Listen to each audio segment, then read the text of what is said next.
Hello, everyone. Hope y'all can hear us. Let us know if our audio is okay. Thank y'all for showing up in the live chat right now. If y'all are out there watching, we don't have that many people in the chat yet. Since we're starting a few minutes late, we're going to go right into it. Tonight's show, I have Chris Kramer on the show tonight with me. He will be coming back as a guest on a show of his own, like just to be a guest on my show. But tonight he's here with me, not so much as a guest, well, I guess a guess, but also kind of we're just going to discuss some stuff together and chop it up with y'all. We're going to discuss the Nephilim, giants, and we're also going to discuss the Anunnaki.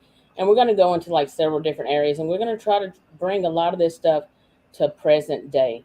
I see people showing up in the chat right now. We're going to go ahead and kind of welcome you guys in to the chat. Anybody right now, I don't see any of my moderators in the chat. So some of you tonight, if some of my moderators don't show up, hey Julie S828. Some of y'all might end up honorary moderators tonight because every now and then I have people who show up in the chat that are bots that show up with some of those crazy porn sites and all that weird stuff. So some of you guys that are here that I noticed in the chat tonight that are honorary that show up on a regular basis, some of y'all will get an honorary wrench tonight. So y'all stick around. Lady Renee, hello. Thank you for showing up tonight. Stephen Taylor, thank you. Eric, aka Purple Hobbit Abroad, thank you for showing up tonight. Joseph LeBranch, thank you. Matrix 7 Adventures, thank you for showing up tonight. There's so many of y'all just showing up right now. Any of y'all who are showing up, y'all are in for a treat tonight. This is one of those shows. It's not so much where we're interviewing a guest. We're going to discuss a topic. And every now and then, if I don't want to have a show where I've got a guest on, sometimes I'm just going to be discussing certain topics. And this is one of those nights where we're going to discuss a topic. And I've been waiting for a minute to do a show on the Nephilim. I have Chris Kramer here with me tonight, and Chris is well versed on talking about Anunnaki, and I have him on for that because he's gotten really into this, and I'm going to let him discuss that aspect of it. Madeline Sepulveda, thank you for showing up tonight. Carla Hipkins, thank you for showing up. Orgasmatron, thank you for showing up. Noble She, thank you. We appreciate all y'all. So that's a great handle. I know. Chris, can you basically before we get started, because I'm gonna do we're gonna do a tribute tonight also, guys. So, but first I want to hey Greg, Man of Light, thank you for showing up. We're gonna talk about the Nephilim tonight.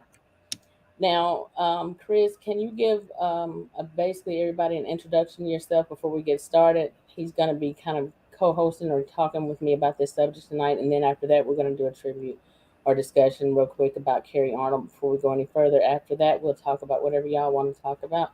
But we're our topic of discussion tonight is going to be on the Nephilim. Anybody who has anything that they want to say, questions later throughout the show, if you can have your little notepad to the side, we will take questions and stuff like that. I prefer to take questions towards the middle or the end of the show, but I mean, sometimes the questions are really good and we see them as they come up, then we'll take them throughout the show. But it just depends on what's being discussed. I try not to cut off whoever I have on the show with me. Whatever questions or comments that you want to be posted on the screen or whatever, make sure you put them in all caps. That way it's easier for us to notice the questions as they come up. With that being said, we already got a great question, but we should wait on it. The Purple Hobbit, I want to get back to that question he just asked, differences between the Nephilim Watchers or Guardians.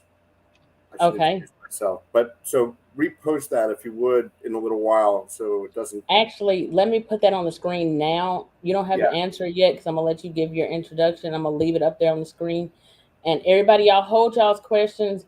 Y'all hold y'all's questions because we haven't even got into it. Stephen Taylor, remember, you said, have you heard of the Mesopotamian Apkalus? Y'all keep y'all's questions, hold them until we get started.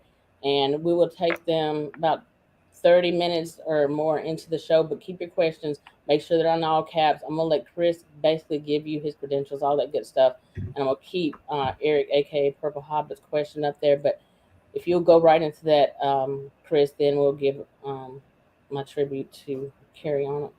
Gotcha. Just a brief bio right on me. I met Bettina a couple months ago online. I my kind of journey down this rabbit hole started a long time ago. I've been on the show once before with Bettina, but I'll kind of rehash that.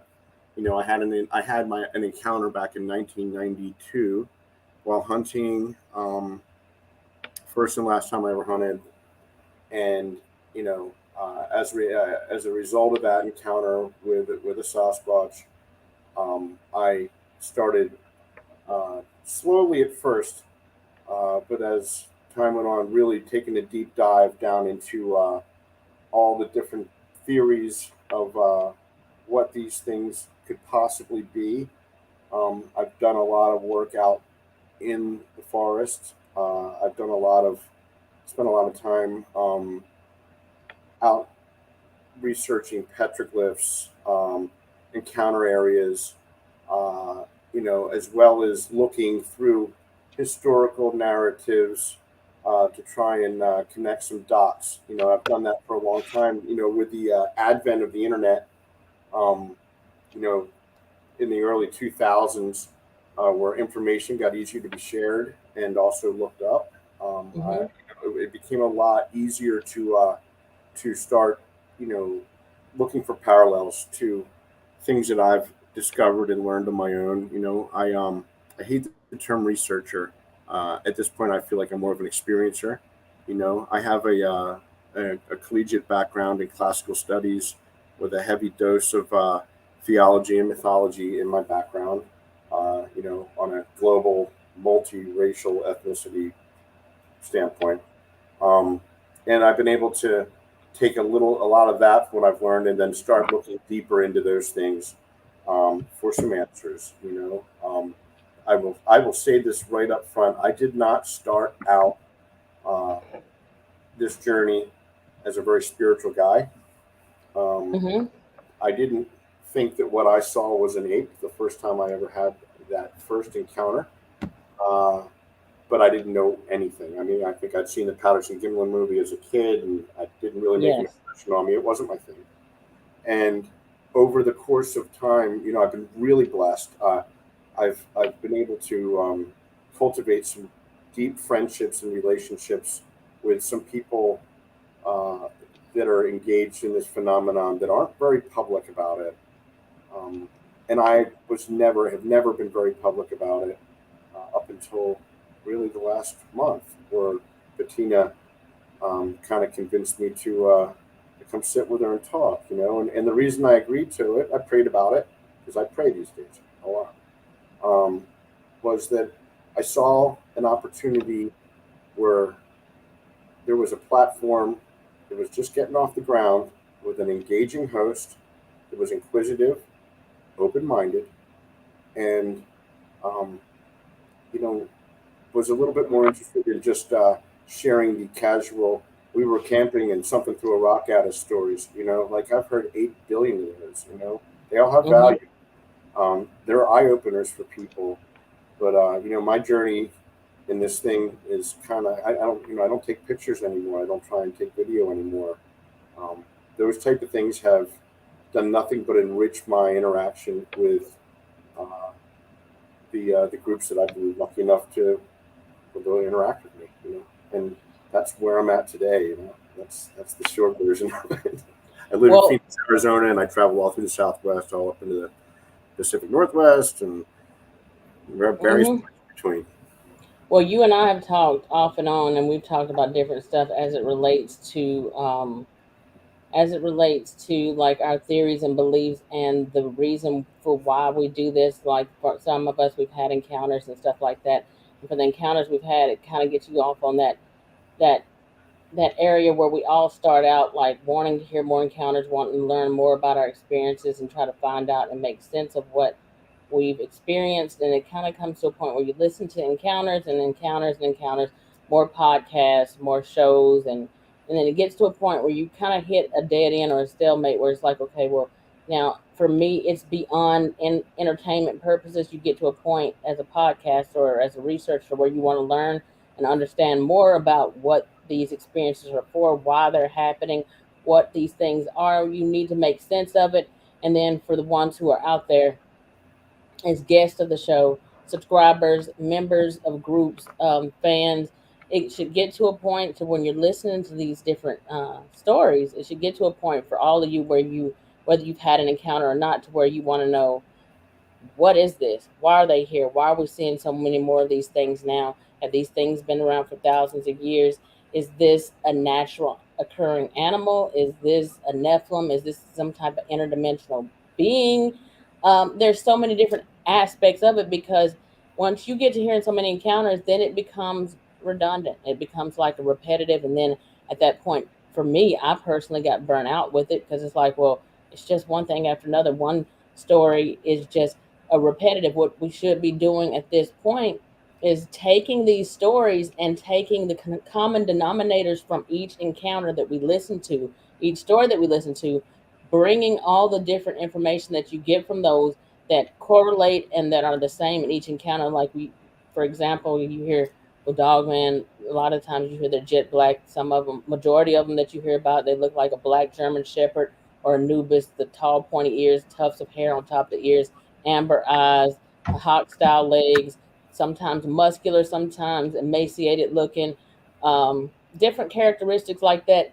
And you put that all together, then you get characteristics of their habitat, the things they do, coming tapping on people's windows, trying to lure you out into the woods, pacing you as you're walking. These are things that you should be taking note of, and taking note of these things in order to be able to have like some type of documentation, in order to be able to say this is what is going on with these things, so that we can make sense of it. Because the purpose of all of this is to try to find out. Now, we're not all researchers, and some of us are just podcasters, but at the same time, it's still very important, because it can help in situations where you might be in danger, things to do, things not to do if you encounter one of these cryptids. With that being said, I think talking to Chris is on that same page. You want a higher level of knowledge and understanding on these. Is that correct, Chris? Yeah, I think you kind of encapsulated all of it. I will not discount or denigrate anybody if they've had a casual experience. It all has value. And it's all, a lot of times, many of us, we all start out the same way, especially if you've had some type of encounter, where, your paradigm is flipped upside down, everything that we've been taught about, evolution and the historical narrative of the earth, and uh, all of a sudden it punches a lot of holes through that. So, and that's a big pill for people to swallow. It really is. A lot of people don't ever swallow it. A lot of people just can't wrap their brains around the idea that they've been lied to, or they've been misdirected, or they've been deceived, or just flat out are ignorant of something. And, with the narrative concerning this topic and other related topics, it's been intentionally ridiculed on a mass level, So people are almost conditioned for 50, 60 years, and that's just with mass media, but for years before that, to poo poo this stuff. And I always say, anybody who laughs at these topics, especially some of the cryptid topics and the other things, has literally never really looked into them, because there's so many genuine, honest, good people that are engaged in this, that don't have a dog in the race, that are just trying to express themselves and the truths of what they've seen, what they believe, and they're just looking for answers, man. And I think that's kind of what I'm doing here. Maybe we can provide my truths and your truths, and like my truths end where yours begin, and vice versa. We may not all have the same belief system. That's cool too, because nobody, at the end of the day, anybody that calls themselves an expert in this, is dead in the water. That's just the truth. You know, ego is a killer. Absolutely. Ego is a killer in this. It is an absolute. The less of me in all this, the better. I really believe that. It's true. Absolutely. And y'all, real quick, like those of you who just joined, we're going to get into this. There's actually going to be a discussion, a deep discussion that we're getting ready to have. We didn't actually did research and like pulled documentation sources and stuff tonight, so we're going to get into y'all's questions. But first, I have a couple of things that I want to cover before we get started. Of course, I want to do my tribute and discussion real quick. probably spend about 10 minutes, 15 minutes, maybe talking about Carrie, Arnold real quick. And then after that, y'all save y'all's questions. Everything that I wrote, William Nighthawk, I wrote your question down. And then Chris, don't forget Eric, aka Purple Hobbit, abroad. Don't I forget have Gandalf tattooed on my arm, so I'll remember him. Lord of the Rings guys, apparently. So we're gonna get right into it. I'm just letting y'all know real quick. Like, we're not gonna answer these questions just yet. Keep your questions. Don't forget them. And if I don't remember to come back to them, like in the next 45 minutes or so, then just bring these questions up again, because we're getting ready to bring up some hot topics in a minute. Tamara, thank you for A lot showing of great up. questions coming out already, man. Absolutely. So y'all get ready, because we're getting ready to jump Make right it into easy this. for us. Yep, this is awesome. I'm thanking y'all so much. Nighthawk, High Strangeness, thank you for showing up, William Nighthawk. I appreciate that. Tamara0142, thank you. Sharon Lane, thank you for showing up tonight. Angelo Jeffries, thank you. Jan Gale, Marvin Allen, and Doug Man Encounters, thank you. The Truth Is, thank you for showing up. Y'all are really awesome. I appreciate y'all. Bama Bigfoot, thank you for showing up. I love y'all guys. Y'all are so awesome. So, with that being said, real quick, as you all know, Carrie Arnold. He is the host of Bigfoot Odyssey. He was the host of Bigfoot Odyssey, and he had some other researchers that he worked with. I think Red Squatching on Facebook is a group that he went out and did boots on the ground research with. Um, but he had a huge group that he had a lot of subscribers, fans, and members. I think he's even had his own Facebook group as well. But they had a huge following on his channel. I've done 2 episodes with him. I did my first episode with Carrie Arnold back in August of this year, when he reached out to me when I had a guest on my show that I did. Bigfoot Eyewitness shares his terrifying encounter.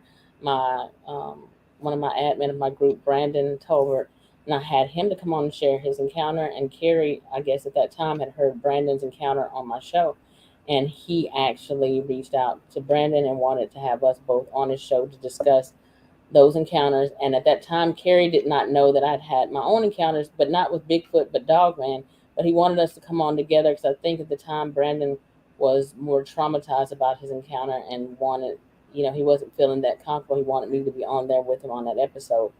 But Carrie personally reached out to me in the comment section on that video, and reached out to me by text personally as well. So, I mean, to me, that was a pretty big deal. And it was an honor to have somebody of Carrie's caliber to actually personally to reach out and say, hey, I like your shows. I've been watching your channel and checking out what you do, and I would love to have you as a guest on the show. So my first episode with him was back in August of this year.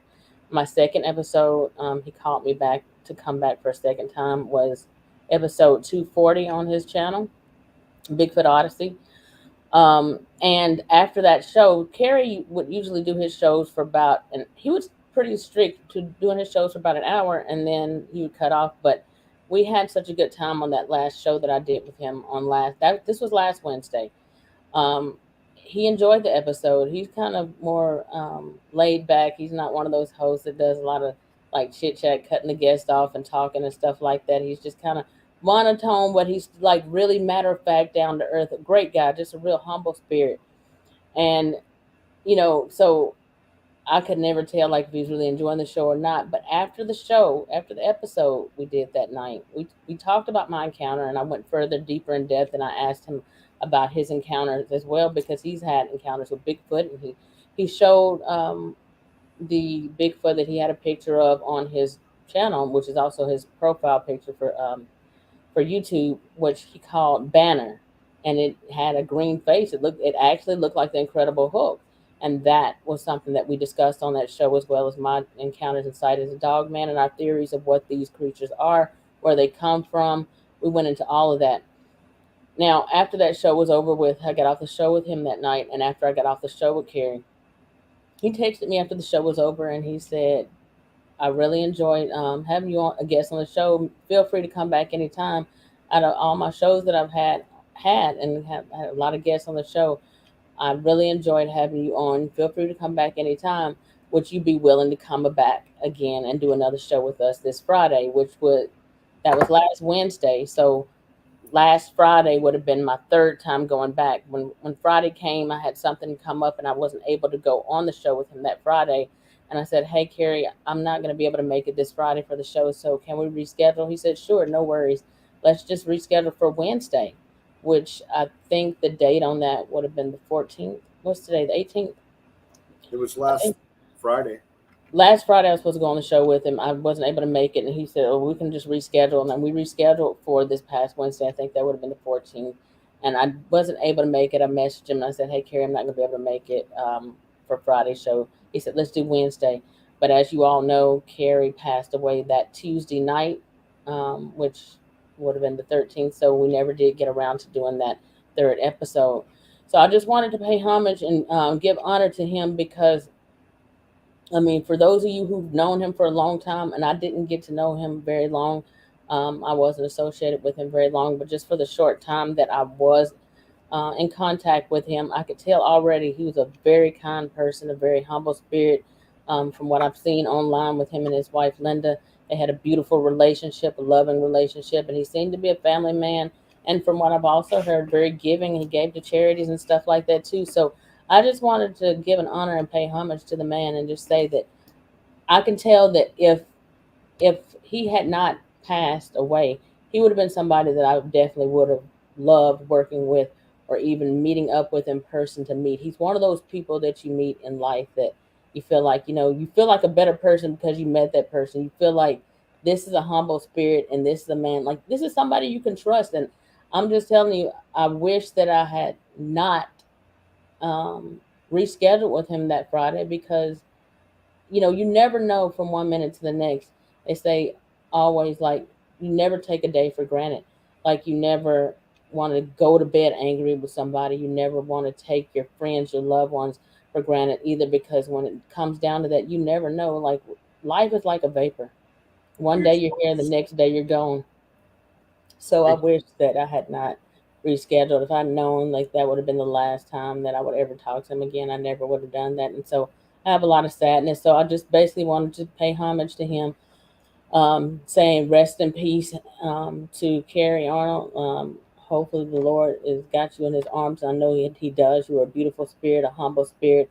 And I give a shout out to your friends, your family, your colleagues, other podcasters and researchers, your everybody who loved you and honored you. I just want to just basically say to y'all just keep praying for him and praying for his family and praying for the channel to continue to grow. I don't know what's going to happen with that, but y'all just understand that you had one of the great ones that just passed away. So y'all, thank y'all for showing up tonight, and it is really a sad thing when you lose somebody to that degree. Well, with that being said, y'all, we're gonna go right into it now. We got some things that we're going to discuss tonight. So, did you want to start this out, Chris, or did you want me to get it started? As far as we're going to talk about the Nephilim tonight, because that is my theory on what they are. And like I said, anybody who's out there in the chat that does not agree, I don't try to push my beliefs or theories of anything. Whatever I think is just what I think. But I'm open to several different things. I don't know. Nobody knows for sure. Nobody's an expert. I just know what I've seen, and based on what I've seen, I'm just going off of that. Did you want to start first, Chris, or did you want me to go right into it? sure. I mean, I got some ideas. I think so. I mean, I guess you start out with kind of Nephilim 101, right? Yes. What is a Nephilim? You know, so Nephilim are creatures that are described in Genesis and in other maybe non-canonical texts as the offspring of fallen angels and human women, right? So these creatures are described as giants. I believe I'll paraphrase in the Bible. These were the mighty men of the days of old, and that's pretty. These are pretty broad, interpretation of that. Other names for them are the Elohim. This is kind of Old Testament, Judaic writings that really, you know, when you read the King James Bible, you know, and you come across that in Genesis, and then you get down into the other aspects of the Bible, and then let's take away the ethical and moral teachings. Not that that's not super important, but take that out of the Bible and just look at it as the possible historical textual narrative that it appears to be.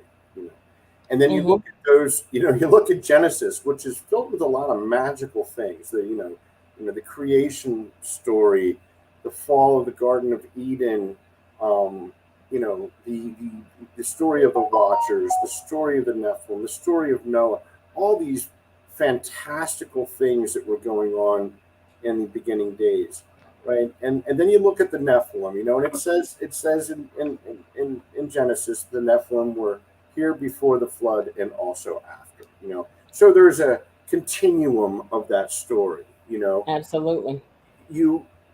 The other part of this, I think, when you talk about the Nephilim, you also have to, there's a heavy quote in Genesis which basically refers to the pre-birth of Christ figure speaking, saying that the children of the dragon and of the seed of the dragon and the seed of the woman will be forever at war with each other, right? Mm-hmm. So that's a really interesting statement. What does that mean? Mm-hmm. So, that again is open to interpretation. I know there are some biblical scholars out there and some biblical creationists that firmly believe that indicates that who are the seed of the dragon? Well, the dragon is another term for Satan. And so Satan's children would be, by definition, Nephilim, because Satan was a fallen angel. The big fallen angel, the big guy,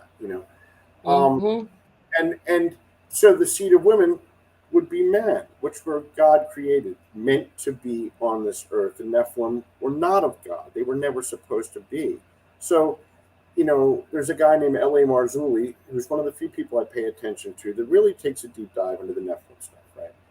And yes. L.A. will say that statement sets up the entire narrative for the entire Bible, not just the Old Testament, but just the New Testament. And there are quotes in there that when you apply that thinking, all of a sudden makes Christ dressing down the Pharisees, saying, you spawn, you whose fathers were damned before they were born. But why is he saying that?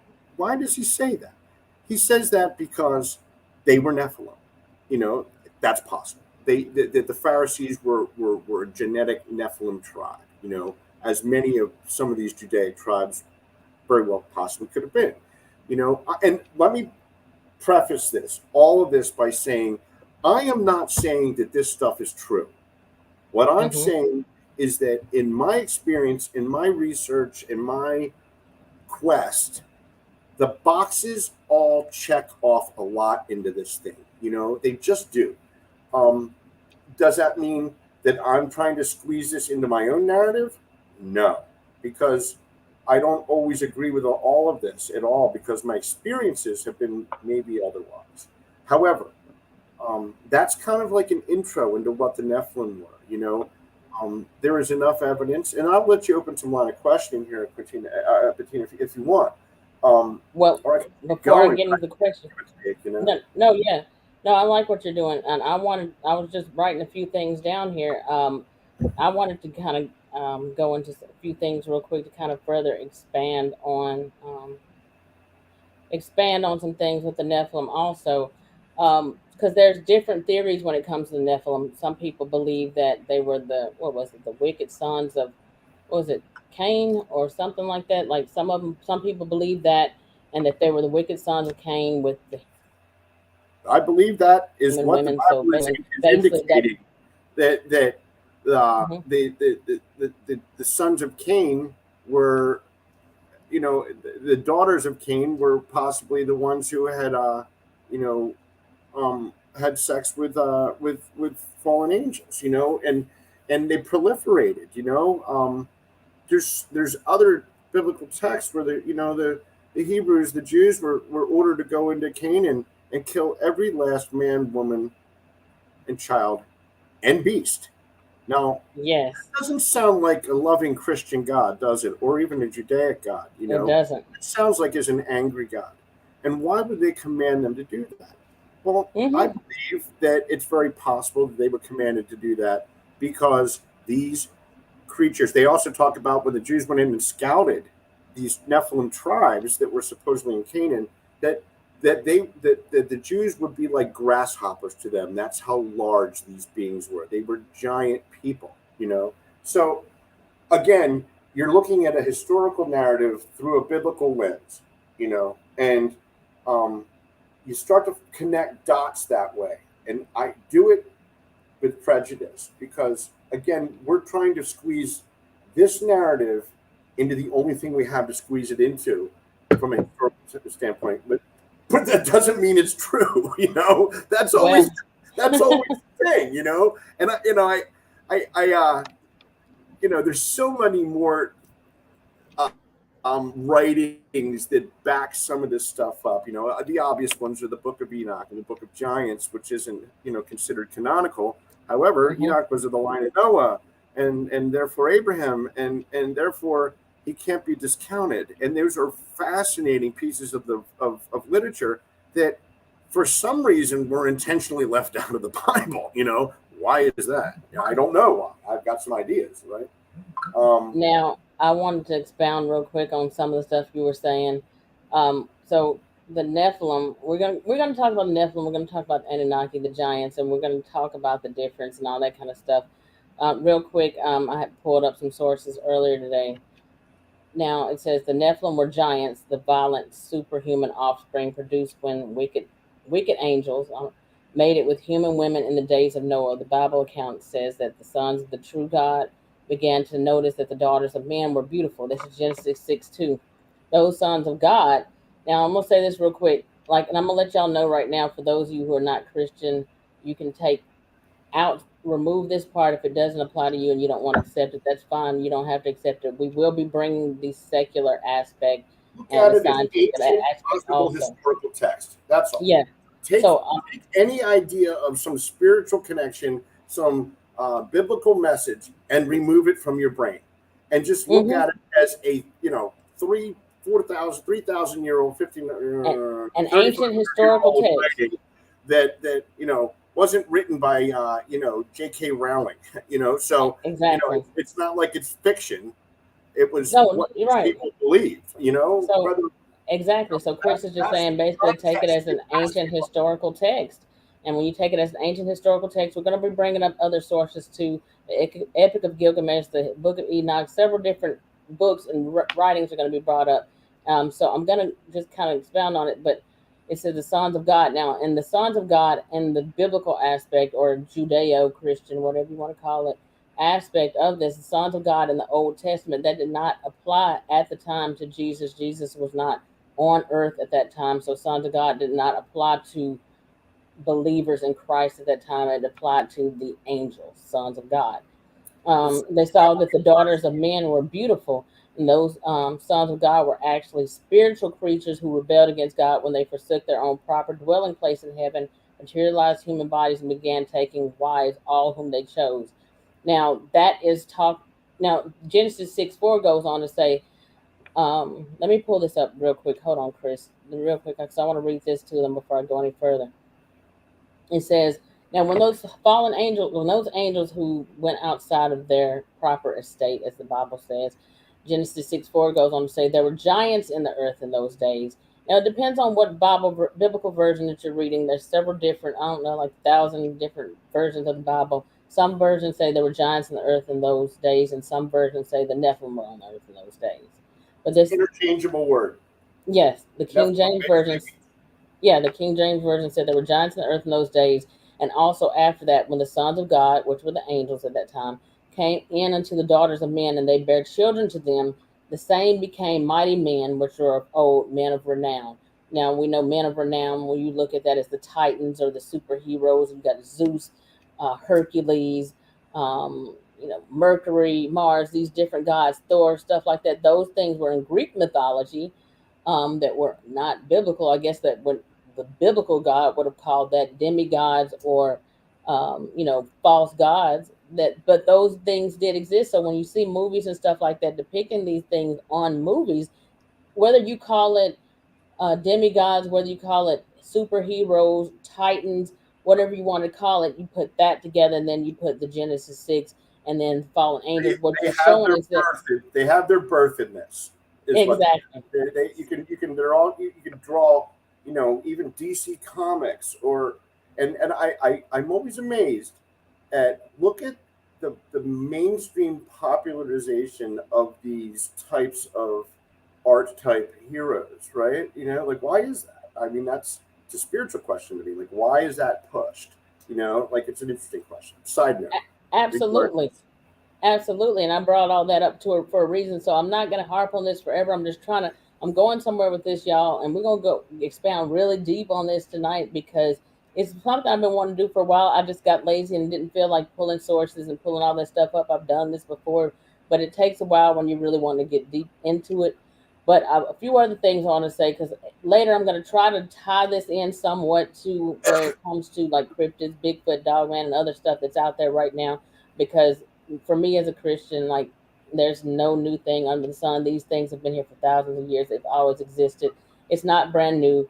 If you look at the Bible and you look at, and I'm going to keep going into it, but I'm trying to bring it all together for those of you who are not Christian.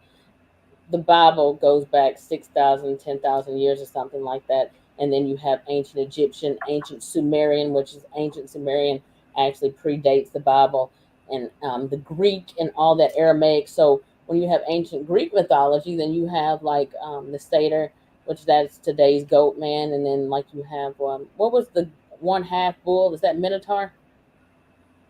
The Minotaur, that's in Greek mythology, and then you have like in the Egyptian, you have Anubis, and that is a dog-headed man, which people try to say that that's them depicting themselves in the mask, but people are depicting what they saw at those times.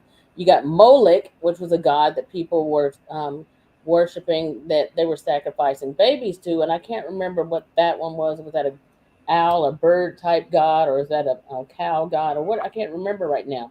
the But what I'm bottom line is there's a lot of kind of cross bestial, human hybrids that are documented in these mythologies, these stories in Genesis as well, and in other areas. So that's what you're saying. I mean, that's what I'm getting, which is that's it is. If you've done any look into any type of world mythologies, be it Greek or Roman or Egyptian or Sumerian or even Celtic. I mean, and Norse. I mean, they're these beings. Are talked about. These half human, half whatever they could be, animal types. And mm-hmm.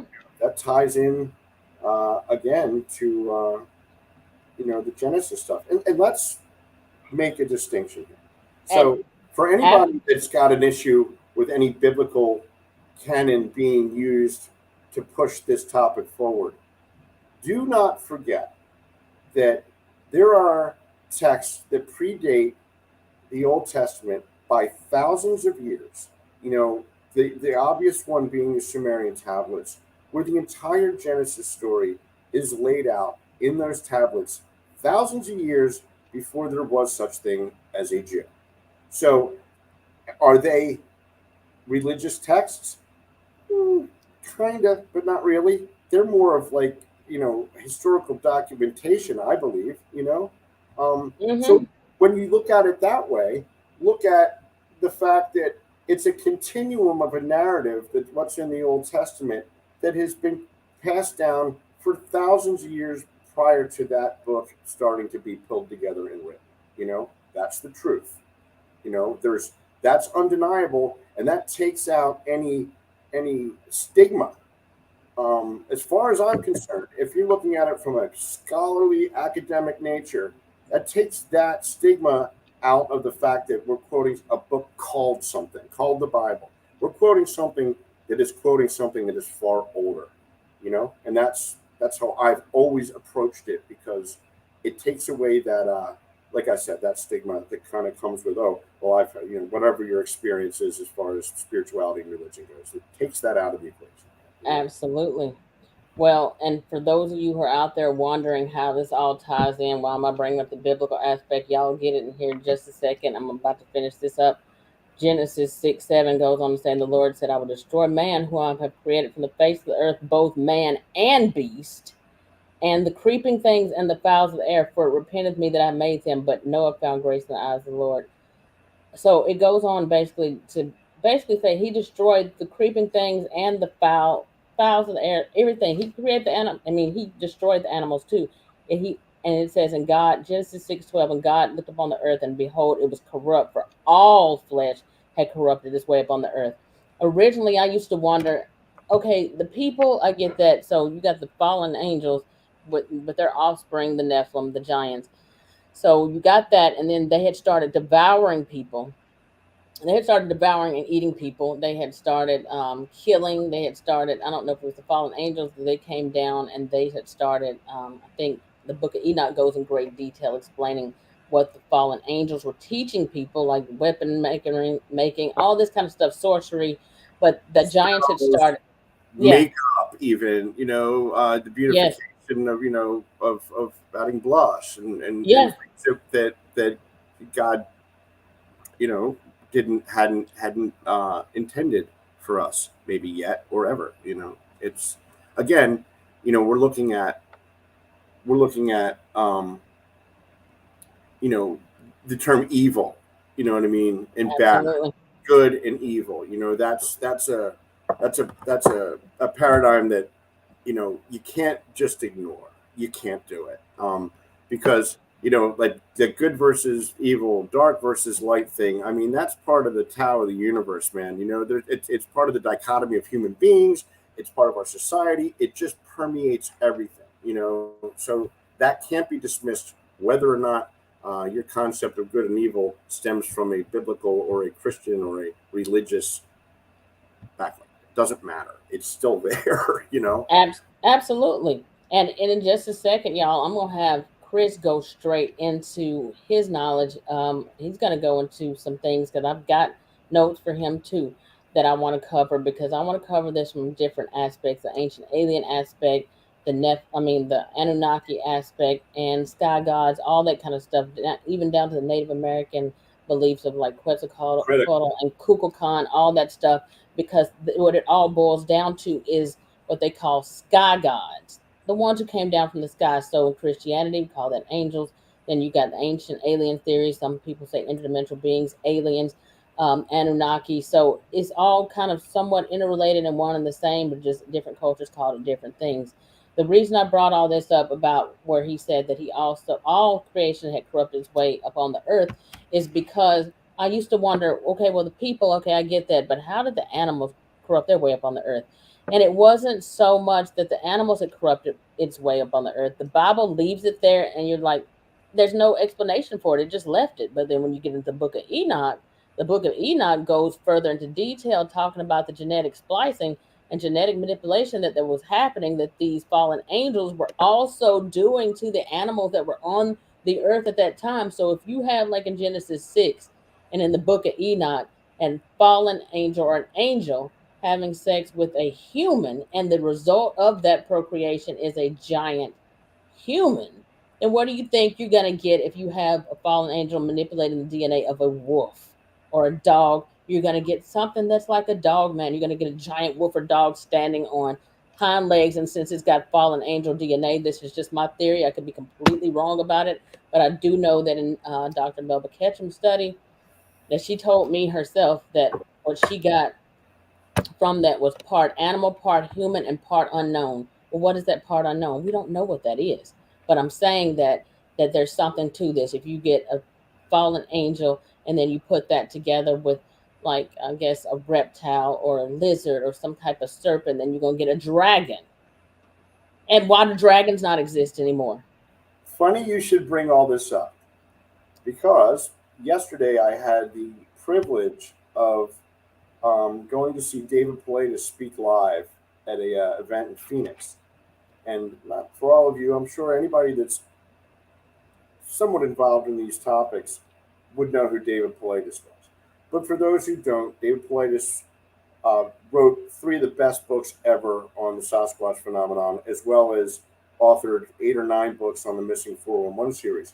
But the entire second half of the lecture broke down from beginning to end, the beginning of the NABS, that's North American Bigfoot Search DNA study, including Melba's testimony, Melba's work, what she discovered, how it was done. It was, I knew it already, but to hear it again, like literally laid out in PowerPoint, it was pretty impressive. It was cool.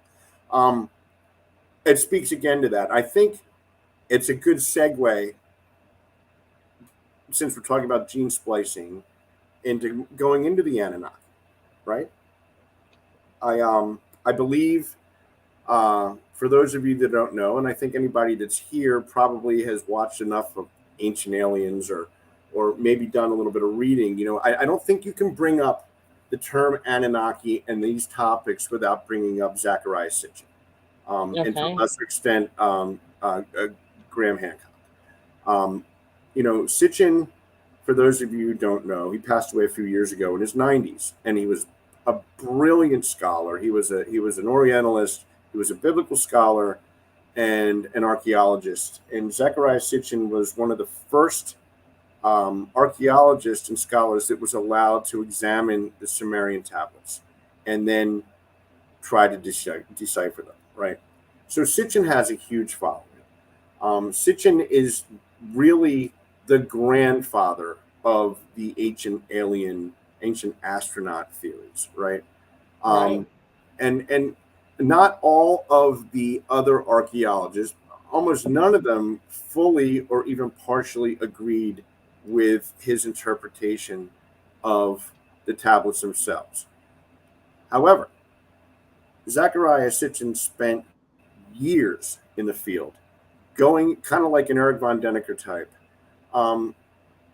going to these ancient sites in Jerusalem, in Turkey, in all through the Middle East, Egypt, and not just going and looking at what was there, but going and looking what was underneath. And what was underneath was even a little bit more shocking than what you see with a visual eye on top.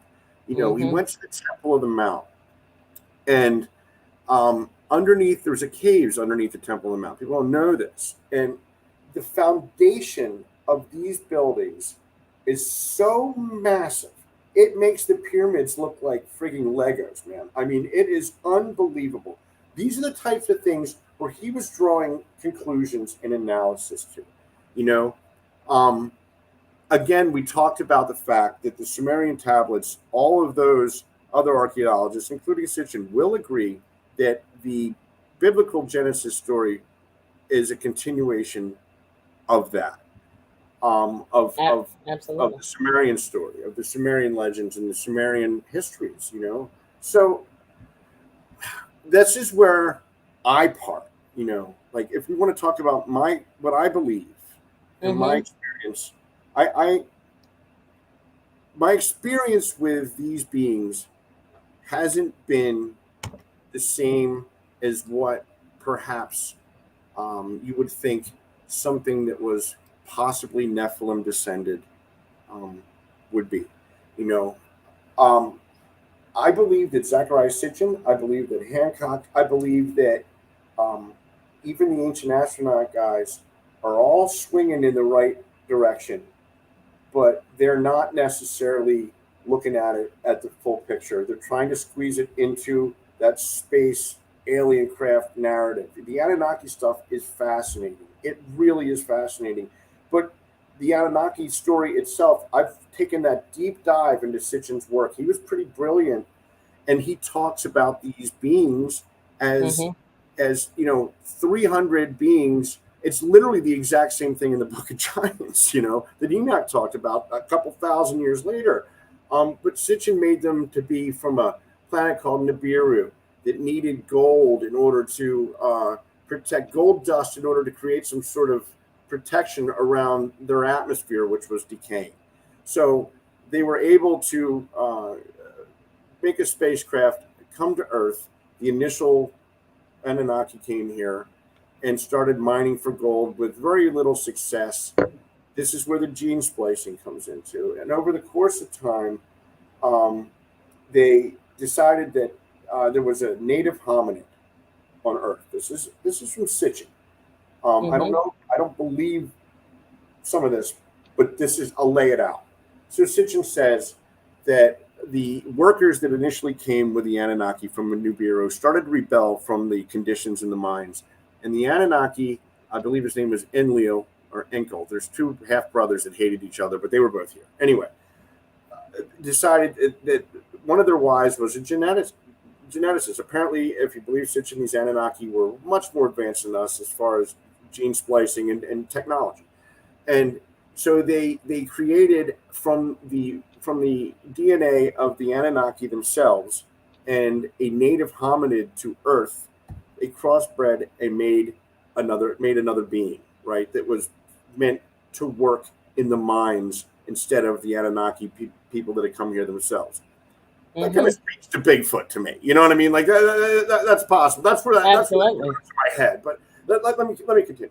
So another part of the Anunnaki story from Sitchin is that the Anunnaki had a way station on the moon, and also had another way station on Mars where they would transport the gold from Earth to the moon to Mars.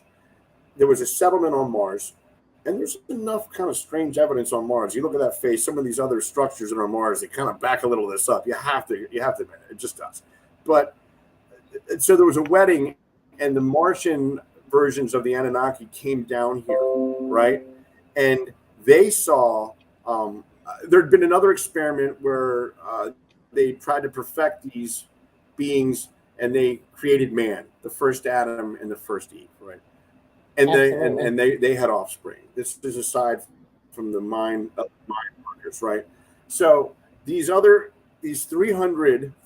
notice off-world Anunnaki came down, and the latest creation looked a lot like they were built in the image of the Anunnaki, and they had sex. They took wives from these experimental beings, which they were not supposed to do. But that story, from Sitchin's perspective in the Sumerian tablets, again backs up Enoch. You know, take away fallen angels and add Anunnaki. We're talking about the same numbers, the exact same idea, the exact same blending of two different species, a higher order of human maybe, and an Earth human to create, in essence, what would become later known as the Nephilim.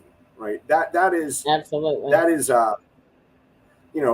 and so I look at that and I think, okay, again, let's take the Bible out of the equation and look at that story. The narrative is still almost identical. It's not the same, but it's 95% the same. You're just changing the words angels and supreme God and changing it to Anunnaki from Nibiru and Martian Anunnakis having sex with human women and creating beings that were never supposed to be, and there was a big war and a fight over that. That's the gist of where perhaps the Sumerian tablets comes into play into the biblical creation story, into the book of Enoch, into the book of Giants.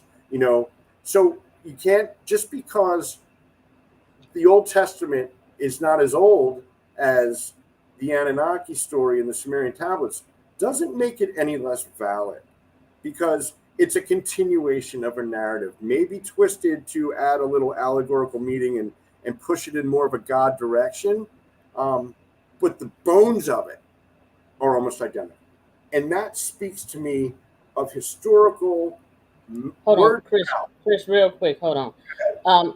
Y'all moderators, I'm sure y'all probably already checking on this, but that 69 mega, that bot that's in there right now, if y'all could, y'all be on the watch in the chat, because these bots have been showing up a lot lately, and I'm gonna probably end up turning off the ability for anybody to share links in the chat, because they've been doing this like every week now, and I'm sick of it.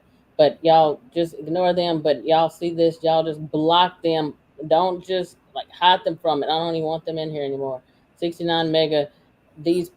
That's No, my y'all. side business. I'm just kidding. I'm just, these people get on my nerves because they show up every week. This is y'all's last week for this because after this show tonight, this is the end of y'all. Nobody else will be able to share links in there unless I give the permission. I This just is saw not Marquetta in there. Hi, Marquetta. Marquetta in there. Yep. Hey, You got, Marquetta, thank you for you showing got the up big tonight. you got the big mod boss in there now. Oh yeah, Marquetta be on it. She on She said top. I blocked it. She's on it. Julie So S828 said bot. Keep going, so Chris. I just had to address that. Go ahead. let's segue from the Anunnaki back into the Bible and out. Okay? So we have these stories of these beings um, being on the earth, whether it's God's furious or the head of the Anunnaki are furious. There is a huge cataclysm and a flood. Now, let's look at modern day geology. Let's look at archaeology now. There was without a doubt a huge rising of the seas 15,000 years ago. It happened. Um, whether or not it was created by the Almighty angry, whether it was created by angry aliens from Nibiru, or whether it was natural, the bottom line is that it happened. Okay? So Mm-hmm. then you need to start looking at where does the text take us from there? Where does it go? All right. It kind of ends from a Sumerian standpoint with what I believe is the destruction of Sodom and Gomorrah and a bunch of other Old Testament stories that passed down from them, but it's not really applicable other than the fact that it's continued into the Bible. Maybe the names and the faces have changed to protect the innocent, but it's the same, a lot of the same stories. So you have to go back to the Bible, the fact that there were giants on the earth before the flood and after. Okay, so we start looking at what does that mean and where were they and where are they now? Why isn't it really expounded upon afterwards? If it was a big enough deal for God to come down and destroy the earth, basically, and everything that walked on it other than Noah and two of every other creature, why isn't it readdressed? I don't know the answer to that. This is where some of the non-traditional academics and archaeologists have played a huge vital role in my understanding of where we are, what happened, and where we are today. So let's take this thing from the Middle East, from the Promised Land, from Canaan and Israel, and let's take it to South America and North America, right? So you have all these stories, of let's start with South America. You look at the rise and fall of the Olmecs, you look at the rise and fall of the Aztecs, the Mayans, and you look at their religious structure. You look at their architectural structure. Somebody had mentioned that the pyramids were created by the Anunnaki. The Anunnaki or the Nephilim, they were created by them. Anybody that at this point thinks that man was capable of lugging that type of rock around with a donkey on wheels, it's just, look at a picture of it in your head. It's ludicrous. It's ludicrous, Yes. So there had to be some other way to do these things. You can go to Machu Picchu. You can go to Tenochtitlan in Mexico. You can go to so many of these other sites and see things that were technically freaking impossible by the accepted historical narrative to even exist, let alone be built. It's impossible. Mm-hmm. So, it's not that far of a stretch to say that the fallen were still among us. The Nephilim escaped. They are not of God. Look at the religious practices of the Aztecs, for example.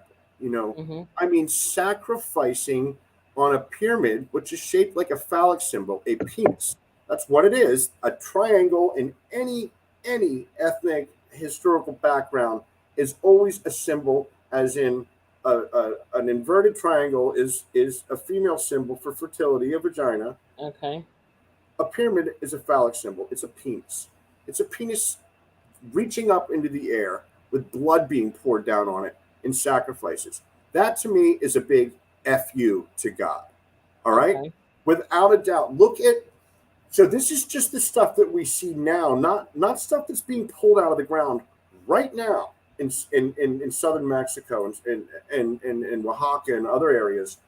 You start to look at these things and say, well, they were just savages. They were not savages. These were brilliant architects. They were brilliant. The way they laid their cities out, their economic systems, these were not hunter-gatherer types, man. These were people Yes. that lived there that were taught and forced to worship a higher order of being that also existed and lived there for a time. There's just too much to it to discount that. This is where the giants come in. This is where the giants in South America and Peru, North America come into play because, and we'll get into that, but let me finish this line of reasoning. So you and I have talked about some of these archaeological digs that are going on right now. Like for any of you who don't know, there's another biblical creationist archaeologist by the name of Steve Quayle. Steve Quayle started a dig about 5 years ago down in southern Mexico, not on state land, which was illegal, but on private land, on farmers' lands. And this guy started pulling artifacts out of the ground that defy the historical narrative to such a huge degree that they're trying to shut down his sites. It's off the chain. He did it. The chain of custody of these things was done with a drone videotaping the videographers, videotaping the guys pulling the stuff out of the ground in real time. There's no shenanigans. The whole thing has been covered so that there's no room for, oh, well, they just turn the cameras off and that. That's not how it went down. I mean, you almost have to do it like that or somebody's going to just call bullshit on it, The stuff that they're pulling out of the ground are Egyptian artifacts with Egyptian writings and hieroglyphics on it, artwork that indicates, elongated skulled, classic gray aliens faces with genetically spliced human lower features. I mean, some of these things are just incredibly bizarre. There's writing that indicates X and Y chromosomal work on some of these tablets and some of these other pieces of art that they're pulling out, that these people would have had no idea what that was, according to what we've been taught. However, it's there. It can't be covered up because it's true. It's real. You're not going to see it on CNN or Fox. Thank God we have some platform to get some evidence, some evidentiary-based truth out, which is what this stuff really is, So, but again, all it does is ask more questions. What happened to them? Where did they go? You brought up earlier. So let's travel a little bit north. Let's go up. Absolutely. Let's go up into Arizona and Utah, and New Mexico, parts of Wyoming, California, Yosemite. All throughout North America, you have these mounds that they're pulling out, very similar artifacts. They've been pulling them out for 150 years. That the Smithsonian comes in, scoops them up, and they never see the light of day. The amount of giant bones that have been found in North America alone is staggering. It's staggering. That nobody's making this stuff up. Only the farmer in Minnesota that's ripping up to plant wheat and finds a 9-foot buried body in his field. What would he do? Create it in his friggin' barn? That's what was there. Those things have all been dismissed. They've all been hidden, obfuscated from us with a purpose and with a reason. You look at the story in Yosemite. Why don't you tell it? The one that we were talking about, unless you'd like me to, about the natives that had burned out a tribe of red-haired, 6-fingered giants in Yosemite 2,000 years. whatever it was. Maybe not even that So long ago. you're talking about the giants of Lovelock Cave. Yes. And let me pull up the exact on that. While I'm pulling that up real quick, Chris, while I'm pulling that up, can you real quick talk about the giant skeletons that have been reported here in the United States and probably other areas of the world, Well, all the way going back from the 16 and 1700s? While I pull that up real quick. let's do that, and let's tie it into the Nephilim theory. All right, Okay. you go one better. So there's a mound piece of art in Ohio, one of the Hopewell mounds, that if you're on ground level, you can't really see what it is. It's just a series of berms and humps, whatever. But if you look Yes. at it from above, it is a, I don't know, 150-yard serpent on the ground with its mouth open and fangs getting ready to crush an egg. Ask yourself two questions. Why would they make something that could only A, be seen from the sky, unless they were worshiping something from the sky? Then you can take it to a biblical narrative and say, who was the principal of the air? It was Lucifer. What is the classic representation of the fallen one? Snake. The serpent or the It's a dragon. snake.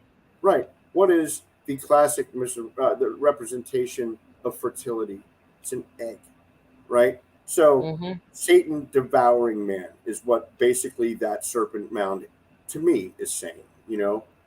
These are my Okay. beliefs. It may not be necessarily true, but I've seen enough that it pushes it in that direction for me.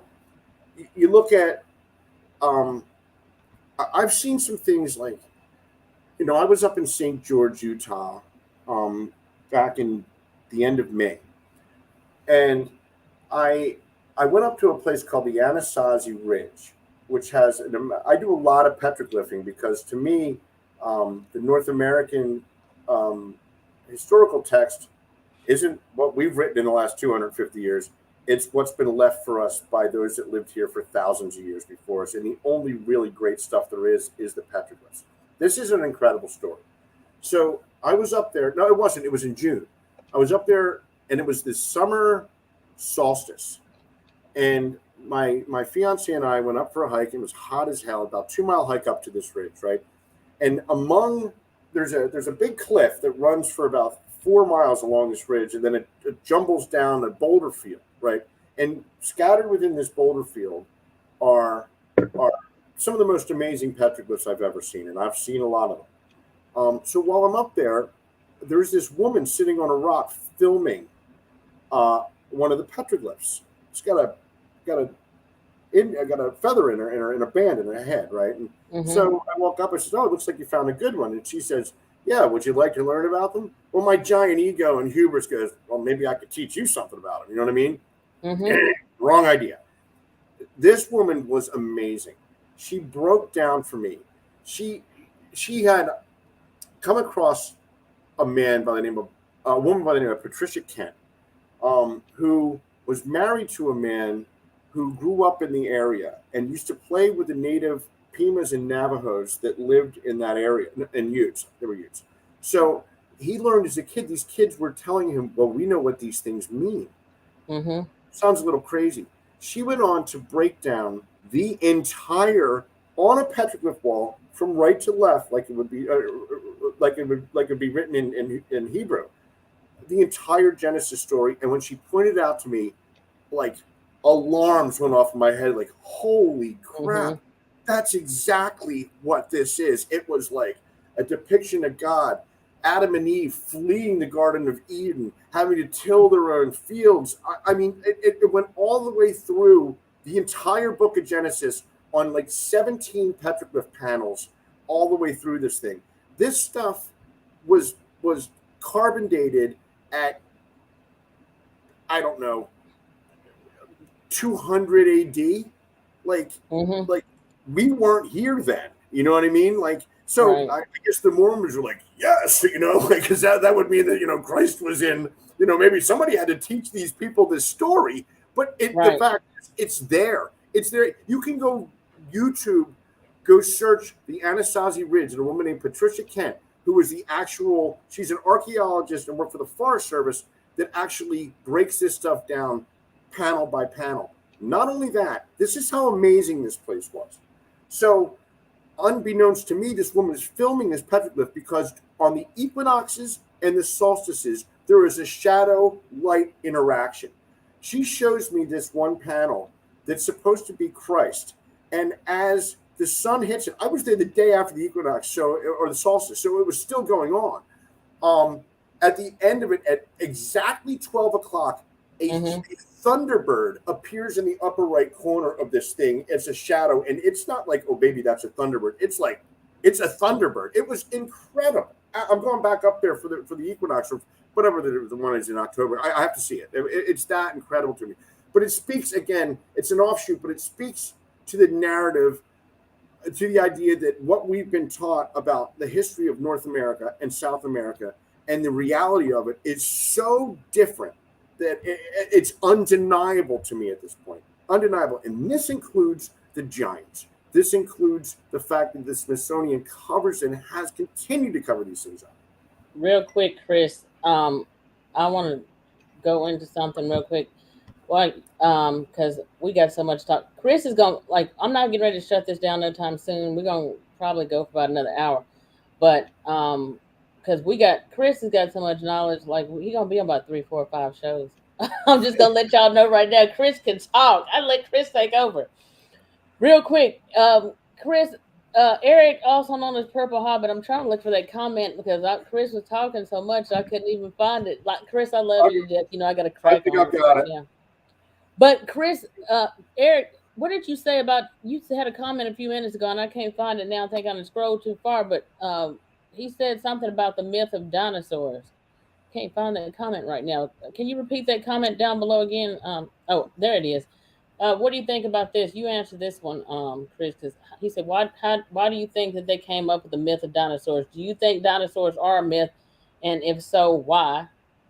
Because I don't know, man. I've been up to, Carlsbad. I've seen some of the stuff coming out of the ground.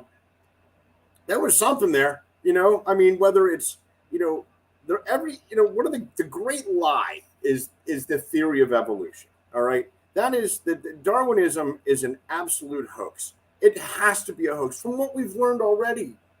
None of it's true. We didn't come from apes. Who knows? Like the dinosaur, the history of the dinosaurs. What's that play into? It plays into a scientific narrative. You know what I mean? God forbid it played into a spiritual narrative. Maybe it does. We just don't know what it is. I don't know. I don't know the answer to that. I really don't. I never really thought about it. I'm so wrapped up in some of this other stuff. The dinosaur, there's certain topics I stay away from, like the flat earthers. Those guys scare me. They might be right, but I don't look into that much, because, I got enough on my plate, The dinosaur stuff, I'm not sure. I'm not scared to say. I don't know, I don't know. I believe that it's not true. Well, according to the Bible, the Earth is what, it's more than 6,000 years old. Let's not even go there. The Earth is in a fixed position. The firmament of the Earth is fixed, and the sky revolves around. Maybe it does. I don't know. All I know is that my buddy was served in Baghdad, and he said, "All I know, I called my wife. It was daylight in Phoenix, and it was dark in Baghdad." He said, "That's all I needed to know." Really? Yeah. I don't know. But as far as that stuff goes. And then, Chris, somebody else had a question for another show. It really is, because there's a lot. There's, the flat Earth guys are pretty freaking staunch bunch, and they can make a pretty convincing argument. I will give them that, Whoever had a question for Chris earlier, y'all got so many questions, and I love it. I want y'all to keep them coming.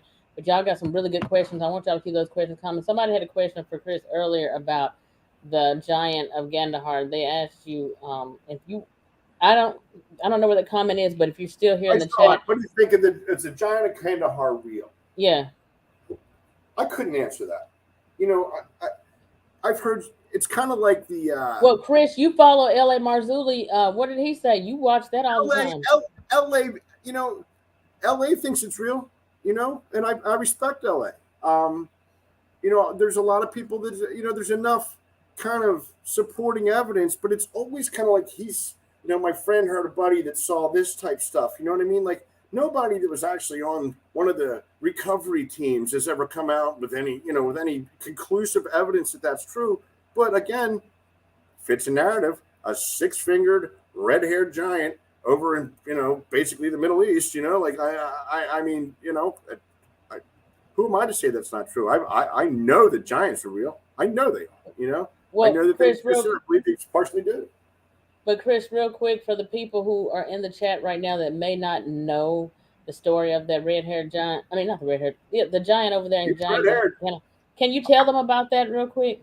My understanding is this: that a dark ops team was on a recon mission in Kandahar in Afghanistan, and they were picking their way through the mountainous terrain that's over there, and they came across a cave. They went to investigate, and a supposedly 10 or 11-foot red-haired giant humanoid came out and slaughtered the entire team with like a spear, like slaughtered them. So when they didn't respond back at their, to their whatever their pickup point was, another team was sent to investigate, and they were slaughtered. Maybe a survivor. Again, I'm not 100% on the narrative, but I'm pretty close. So a third team went. They were told, aim really high, and they killed this thing. It had all the earmarks of the classic Nephilim. Supposedly had 6 digits on its hand. Was, freakishly like 1,200 pounds. Freakishly huge. Like 10, 11, 12 feet. Like a giant with red hair. That fits that Nephilim narrative almost too perfectly. You know what I mean? Mm-hmm. So again, that story has been circulating around here for 14 years. You know what I mean? But there's no. It's like so much of what we do.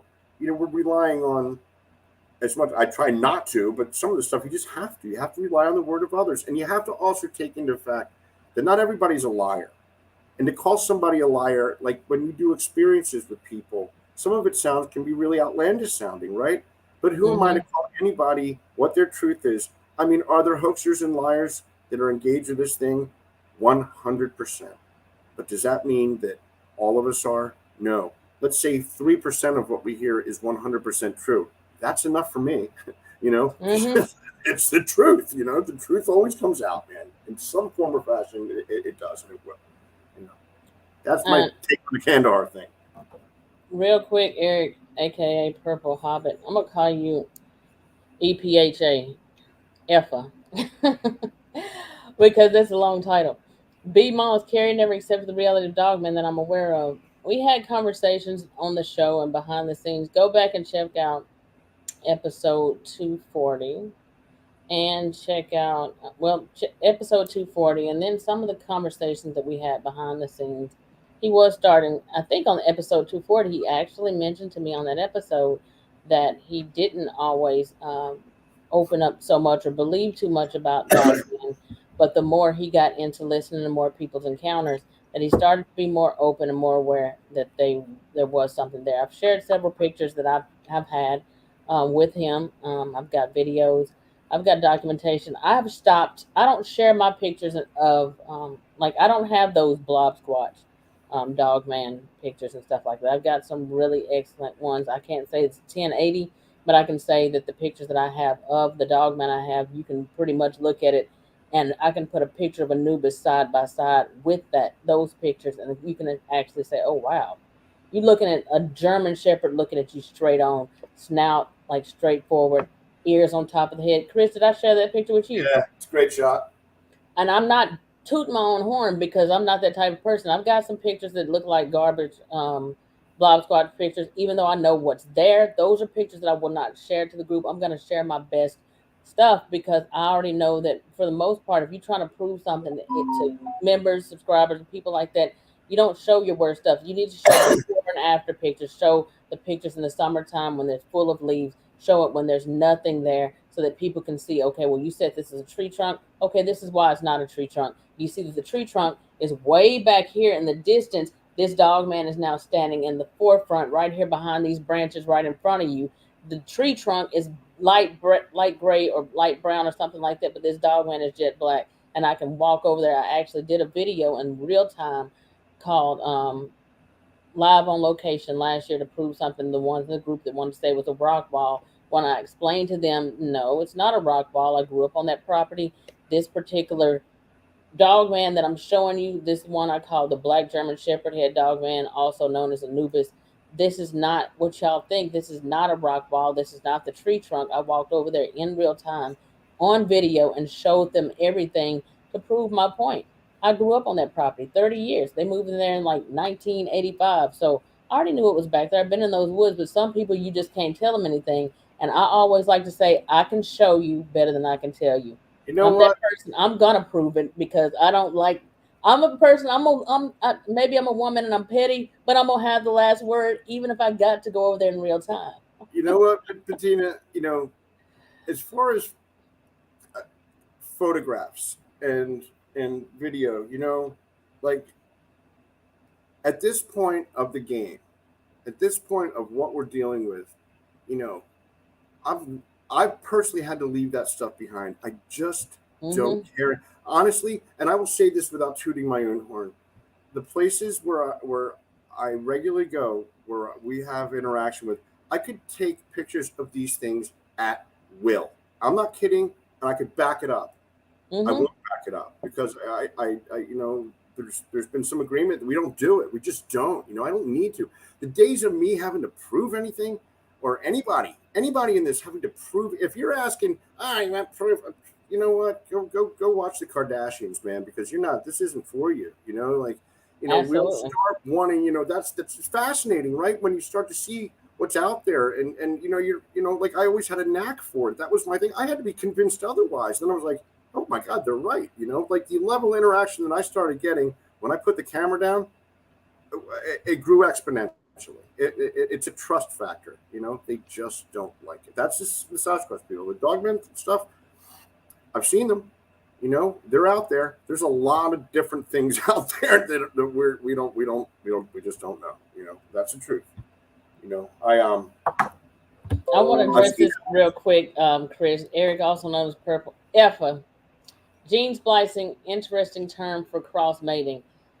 I I called it that because do you remember, Chris? I don't know if y'all remember this, and if y'all hadn't seen this, there was a movie several years ago. I don't know if it's the early 2000s or it was in the 90s. That movie was called Splice.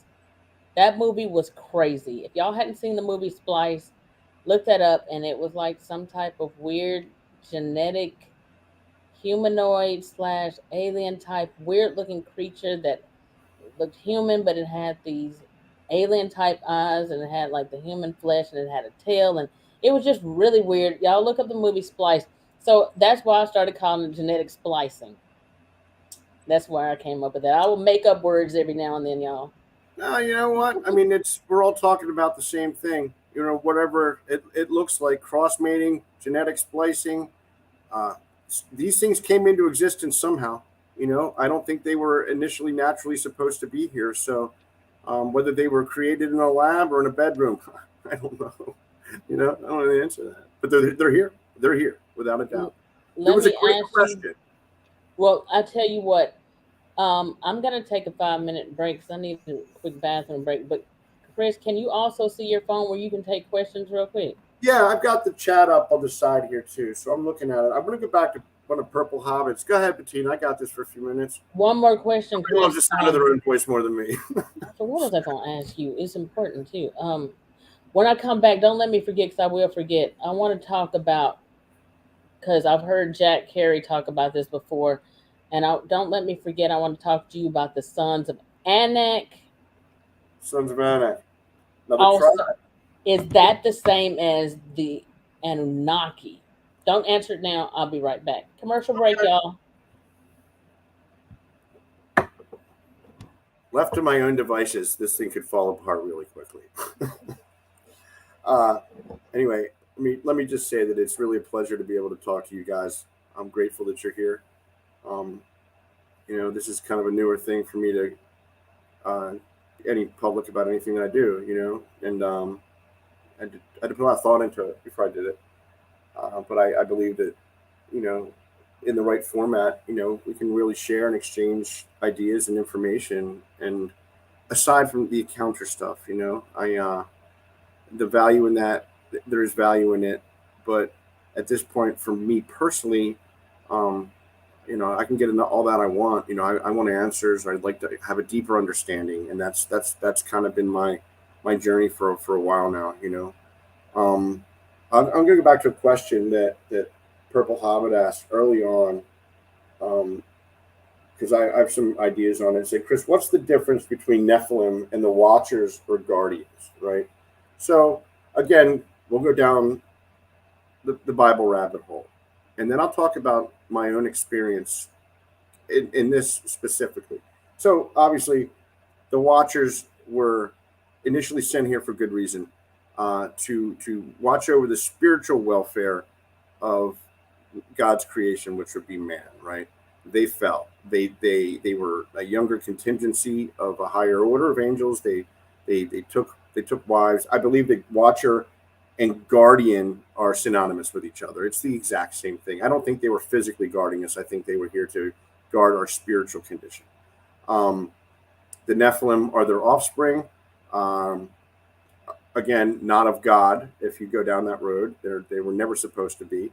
And that brings me to another thing. Maybe I should save this for Bettina. But so I was really lucky to meet a very small group of men, that, for lack of a better term, began researching a long time ago on the Mogollon Rim in Arizona, which is a beautiful area. It's comprised of it's like a miniature Grand Canyon, but forested. There's 3 national forests that join there: Coconino, Apache Sitgreaves, and it's not Prescott. I don't know whatever the third one is. I'm having a brain fart. It's the area, actually, on a side note, where Travis Walton was abducted, like literally like 10 miles from one of the places that we go. And so, for a long time, I really believed that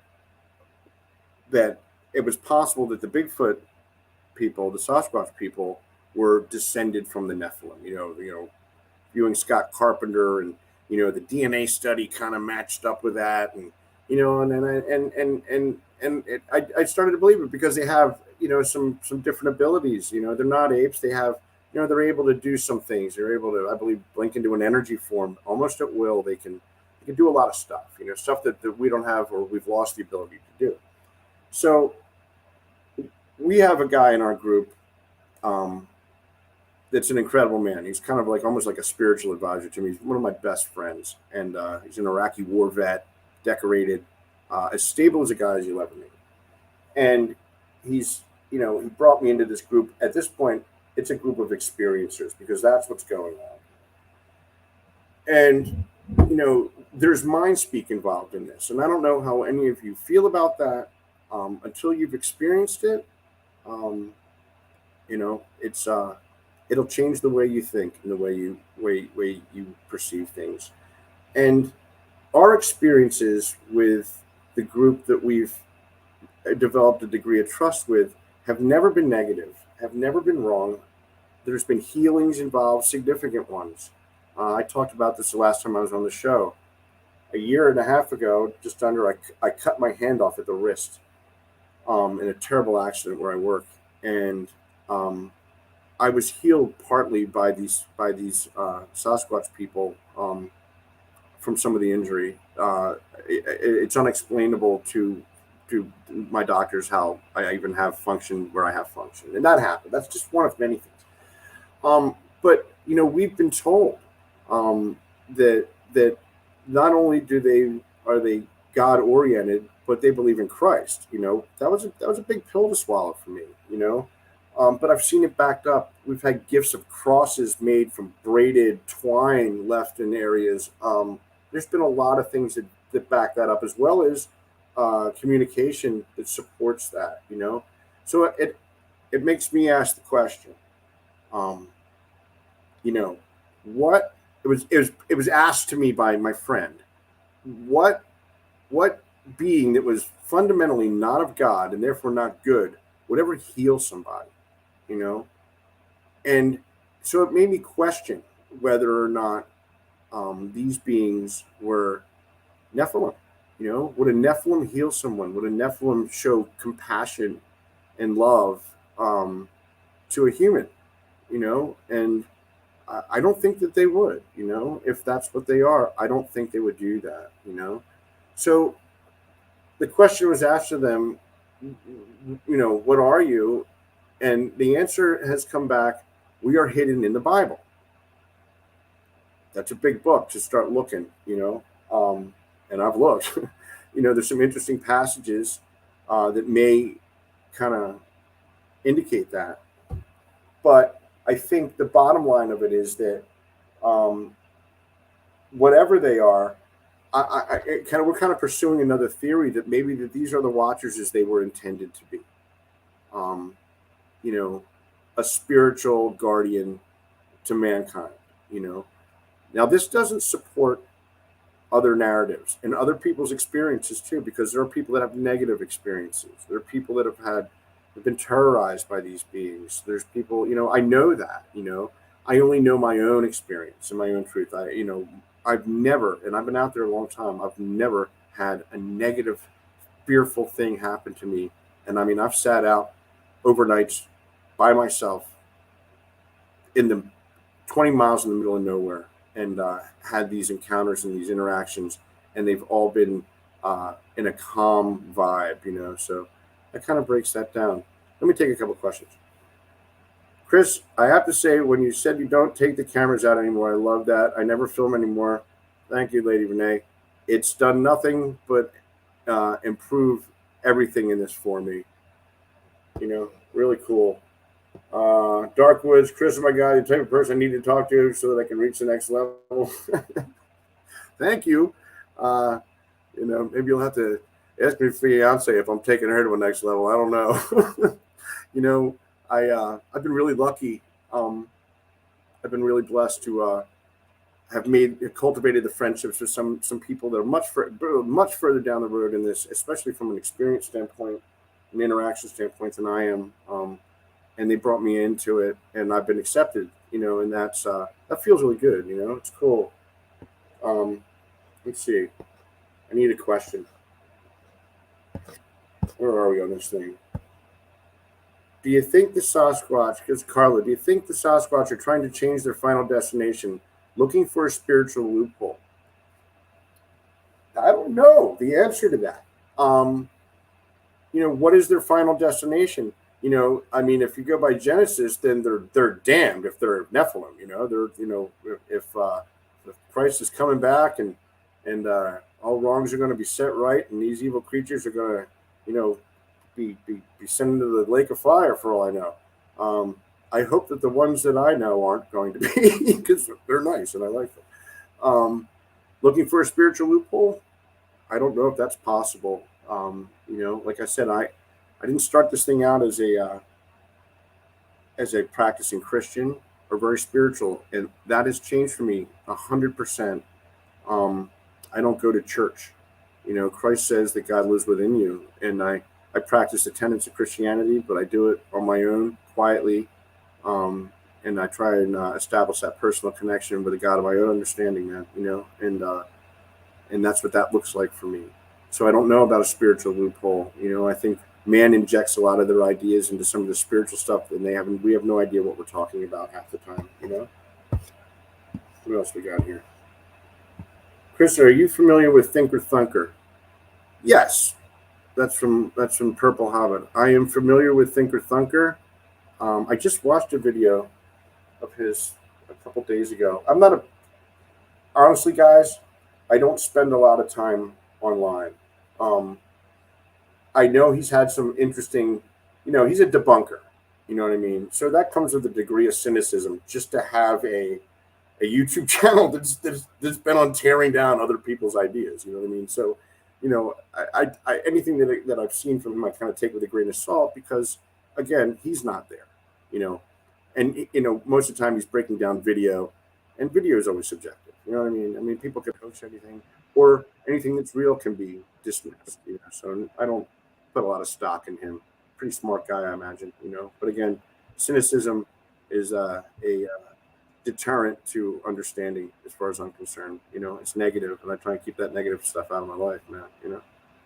Hi, you're back. Chris, real quick, while I was gone, I actually was reading comments while I was gone taking a break, and I saw that Bama Bigfoot had said, "Where in the Bible? Where in the Bible does it say that we could do this?" And I'm not sure exactly what Bama was referring to, but if you're talking about superpowers and stuff like that or different things, I did look it up while I was taking a break, and I will read that real quick. So I don't know exactly and to what degree. For those of you who do believe in God or Jesus, in John 14:12, he said, "Verily, truly I say, whoever believes in me will do the works that I have been doing, and they will do even greater things than these because I'm going to the Father." So he in certain scriptures in the Bible, he did go on to say that we would do greater things than him, and then also, and there's another scripture, and I can't remember right now that I have to look it up, but it also goes on to say, "Did I not say that you are also little gods?" So, to what degree does that mean that we're little gods? I'm not completely sure, but all I can tell you is that he said that if you have even the faith of a mustard seed, you will be able to move mountains. And I do know that there's been cases when people have been going through traumatic experiences. There's been cases when, like, a car or a truck or whatever ended up, somebody was working underneath a vehicle or something like that, and that vehicle ended up landing or coming down on top of them, where somebody else that was around, maybe 120 pounds, was able to lift that car because they had faith, or maybe it was because of the adrenaline, but they were able to do that. And they say the mind is a powerful thing. If you believe it, then a lot of times you can do these things. And people have also said that at one point in time we had the ability to do things that we're not able to do now. And I believe that the people of ancient times were able to do several different things that we can't do today because we've either forgotten those things. But if you look at just the powers and the miracles that the disciples at that time, if you believe in this, if you're a Christian, for the ones who are not Christian, then you can kind of throw all this out and it doesn't apply to you. For the ones that do believe that, then you had people who were performing miracles at that time, the same miracles that Jesus was doing.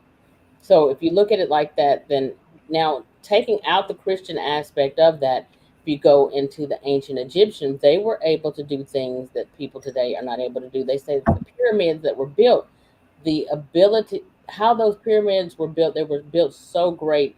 They say that what was it? I can't remember how many tons those stones were that were used to build those pyramids, but they said that those pyramids, the stones that were used to build the pyramids, they were not even stones that were right there in that area. They had to be taken from several, I don't know if hundreds of miles away, but brought to that area. So some people wanted to say that they were levitated there. It was done in different ways. They're saying that even the cranes and the machinery that we have today is still not strong enough to be able to lift those stones. And the precision of how close those stones were manufactured and placed together, they said that we don't even have the technology to be able to do that today. How about the geometry needed to line the Great Pyramids up with different astronomical fixtures in the sky? I mean, it's unbelievable. That defies logic. Like, come on, like the historical narrative there is insane. Absolutely. Here, Chris, Sharon said, Bigfoot could be like people or angels, good and bad. Test the spirit, as the Bible says to do. So that's a good one. If it's been brought to my attention, and I had to think, oh, geez, maybe I'm not right. That let me give you an analogy. So, just because you're German doesn't make you a Nazi. Just because you're Norse doesn't mean you're a raping, pillaging Viking, right? People change, ethnic groups change. They grow. They become more civilized. So, does that mean maybe these things are Nephilim? I'm open to that, and that they have, but they haven't bought into that. They've grown as a people. They are a people. I know that to be true. I just was taking that question. I was waiting for you to come back, and I saw that up there because I think Sharon makes a good point. as does Purple Hobbit. I believe Sasquatch are ancient people. I believe you're right. Now, on what I was pulling up earlier, misconceptions and facts, and I don't know if this is a fact or not, but on this website that says misconception, the Nephilim were fallen angels, and it says fact, and I don't know if this is true. I had to do deeper research into this. The context of Genesis 6:4 indicates that the Nephilim were not angels, but hybrid offspring born from sexual relations between materialized angels and women. After the angels began taking as wives all whom they chose, Jehovah said that in 120 years he would take action against the ungodly world of that time. The count adds, in those days, the materialized angels, which means the angels that were able to take on human form, continued to have relations with the daughters of men, and they produced the mighty ones of old times, the Nephilim. So, like, if you look at that, and in one scripture said that, um, what, Chris, I don't remember if you remember this or not, but it said there were giants in the earth in those days, and also after that. Now, Yes. let me ask you a question about that. Also after that. Now, if the giant, if God wiped them out from that time period because of what they were doing, they were eating people, and I'm after this, I'm going to go into Numbers 13:33 because this is very important also. But want to go into it. Also, after that, how were they able to come back and do these things? How were the giants able to come back also after that when they were supposed to be wiped out during the flood? What is your theory on that? You know what? Okay, so imagine you're a frigging, Nephilim hybrid goat herder in Canaan, right? What is your concept of the world you live in, right? It's probably pretty narrow. I mean, geographically narrow. Do you think that anybody on Earth at that time, A, had any idea that we lived on a possible spinning globe with multiple continents? Um, I don't think so. I mean, I think that maybe the higher order that may have been corrupting these people knew those things, but I don't think that the average human had any idea. So while there's evidence that the flood took place, and so many different cultures have their flood story. The Native Americans have it, I mean, South Pacific Islanders, obviously the Middle East and the Promised Land, like all those, they all have that story, Mount Ararat and whatever. But, is it inconceivable to think that the purview of the fallen themselves um, was beyond the scope of being able to exist in other continents that maybe weren't completely submerged during the flood? That's what I think it is. That's the only answer that I can really come up with, unless you want to say that they sprinkled some magic angel fairy dust and just made them reappear afterwards. That doesn't make much sense to me. You know what I mean? Like, there had to be. I don't think the flood completely enveloped the earth. I don't believe it completely submerged all the continents. I think there were areas that were left possibly not underwater. I don't know though. Nobody knows. That's my theory though. Okay. I'm gonna take. Let me see what is Daryl Denton commenting. Daryl Denton said, "I believe there's only one Bigfoot. Bigfoot is the Zanu. There are others that look and favor them, but they are the workers known as the Tracons, as you were saying." Been drinking that Dr. J Kool-Aid, man. I've never heard of that, Daryl. Daryl. I don't even know if you're still in here. You said that at 9:11. It's 10 o'clock now, and Daryl y'all, like I said, we're Daryl gonna get ready knows to who shut I'm it down. speaking. Daryl knows who I'm speaking about. Dr. J is an experiencer that's made a pretty big name for himself, taking people's money and taking them out on outings, and he's a lot of ego going on there. I don't know that what he's saying is untrue. His truths don't match up with mine. That doesn't mean his aren't true, but I don't believe um, a lot of it. I don't. My experience hasn't been what this man talks about at all. You know what I mean? Doesn't mean it's not true where he is, though. I don't know. I'm not going to disparage him. I just know that his way and my way aren't the same way. Okay, earlier, Chris, you asked me about to discuss the Giants of Lovelock Cave, and I'm gonna discuss that, y'all. Thank you, Lady Renee. Lady Renee said she blocked one too. Thank you, Lady Renee. I appreciate you. Any bots y'all see coming here after tonight, I'm gonna set it up on my channel and I'm gonna remove that because now I see why some of the people who like I used to wonder why people would block people from being able to share links and stuff like that. in the chats, but I see why now because we had bots in here, and they do this every week now, and on other shows too. But I want to say one thing real quick because another thing that people get confused as well is what the Nephilim are and what evil spirits and demons are as well. According to the book of Enoch, and this is according to the book of Enoch, so I don't think the Bible goes into it. The book of Enoch says that the demons or evil spirits are the spirits of the giants that died during the flood that still walk of the earth because they are the earthborn. So they go about and they wreak havoc and they cause all types of transgressions and evil and work evil men. So that's supposedly where evil spirits and demons come from. So that's what that is. Chris, would you say that the Nephilim were and the Nephilim and the fallen angels, is they one and the same, or is that the fallen angels? I think the Nephilim. I think the fallen angels were exactly what they were. They weren't called Nephilim. They were called fallen angels. They were the guardians that were sent here that disobeyed God and paid a heavy price for it.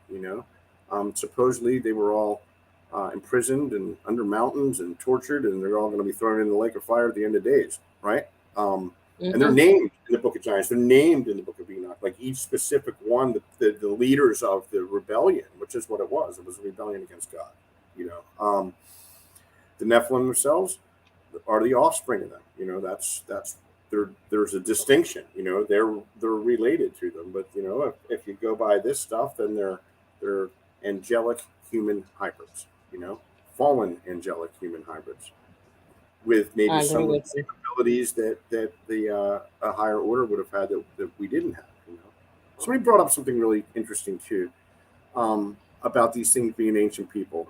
There's a guy that I listen to that also speaks about Bigfoot, possibly Dogman. And he talks about the fact that he brings up the fact that there are different ethnicities. Not every human being and ethnic group is genetically identical. They're not. There's certain ethnic groups that have different muscle groups that others don't have. There's psychological tendencies in different ethnic groups. This is all based on scientific fact now, whatever that means. So it was put forward that, what if there was a subset of humans that didn't necessarily develop technologically as we did, but developed spiritually, and never fell, and fell, and kept their covenant with God, and maybe, a couple thousand years later, their descendants are what's roaming around in the forest out here. There's enough. I know that these beings, there's a spiritual component that is completely undeniable when it comes to the forest people, whether they're good or bad. There's a spiritual component to it. The paranormal things that occur around these things defy common sense. What we're taught is common sense. So I don't know. That's a great. I still ponder that. That's a great question. That, there's. I wish I could remember the passage in the Bible. I looked for it. I couldn't find it. But basically, it might have been Nebuchadnezzar, but it's in that time frame of being driven and then reproducing in the bowels of the earth. And it may be a reference to something like that. I don't recall where it was. I'll have to find it. Another show will do it. We'll look for it. That'll be good. Now, thank you so much, Eric. Effa, I told you I was calling him Effa. Thank you, Effa. Chris Phoenix is a great show on a Be Moss Best. I appreciate that. Like y'all, Chris, I'm telling y'all right now, Chris is a guru. I had to beg Chris, I had to beg Chris and beg him, and he didn't want to do it. I said, you know what, Chris, I'm gonna pray over it, and then I'm gonna pray and say, God, please make Chris do this. Because I call Chris the guru. And he's like, don't call that. I'm not. Yes, you are, Chris. I don't care what you say. You the guru. I had to beg Chris to get on here, and I was like, Chris, you need to come up out of the woodwork. You got great people like Chris that got all this knowledge behind the scenes. I'm like, Chris, you can't just sit back. You right now, Chris, when you don't want to share your knowledge, you just the same as the Smithsonian. Come on, brutal. Chris, you the Smithsonian. You can't hide your knowledge. Take Catholic Church putting stuff in the catacomb. Chris, come on up out of there. That's brutal. You know how to give Chris a hard time. The last thing I need is my ego fed, man. You know, Thank you, Bettina. I go above and beyond the Call of Duty. Chris asked me earlier to look up. Thank you, Matt. We glad Matt M said glad to be tuning in tonight. I appreciate that, y'all. We've been going for almost 2 hours. I'm gonna shut it down in a minute. So what's gonna happen right now? Since I don't have a guest for next Friday, Chris, if he's free, we might even do it again in the beginning of the week, Wednesday, whatever Chris has available. We'll probably Chris gonna be back on several shows. We're not finished, but I want to address something real quick that Chris asked me to look up earlier, and then next week I'm gonna write this down. Chris, I'm gonna write this note down real quick. Giant of Kandahar. We'll get deeper into that, and not only that, we're gonna discuss several different things because Chris has got so much knowledge. We ain't even scratched the surface. But I wanted to bring up something real quick. He asked me earlier to discuss the giants of Lovelock Cave. And so this goes back into the red haired giants. And so I'm going to bring that up real quick. Now, Chris, was this in Nevada? What's or was that? this in the giants of Lovelock Cave? Is this in Nevada or Arizona or what?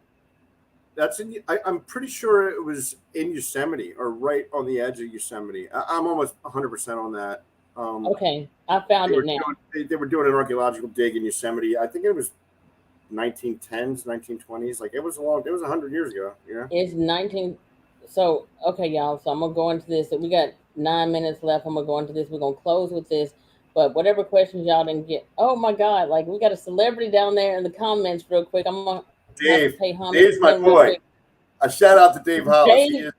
He's my guy, man. Oh, David Hollis is in there? Good friend of mine, man. Hey, David Hollis, I didn't even see you out there yet, but Martin Groves is out there too, y'all. Martin Groves. Chris, are you familiar with Martin Groves? He was the one who I had on the show a couple weeks ago. I don't know personally, but I'm aware of him. He's the one who had that. I heard his story for the first time when I went to Josh's Dogman Cryptid Conference in Paris, Tennessee, the LBL, last month. And Martin Groves, he has his book, and I'll basically Martin Groves, y'all go to that interview on my channel. Let me go to that real quick so I can just tell y'all what that is. But Martin Groves, y'all, that episode I just did his interview 3 weeks ago, and when I did his interview 3 weeks ago, y'all, like it's already got over 10,000 views. That episode was called episode 22, Martin Groves and the Beast Between the Rivers.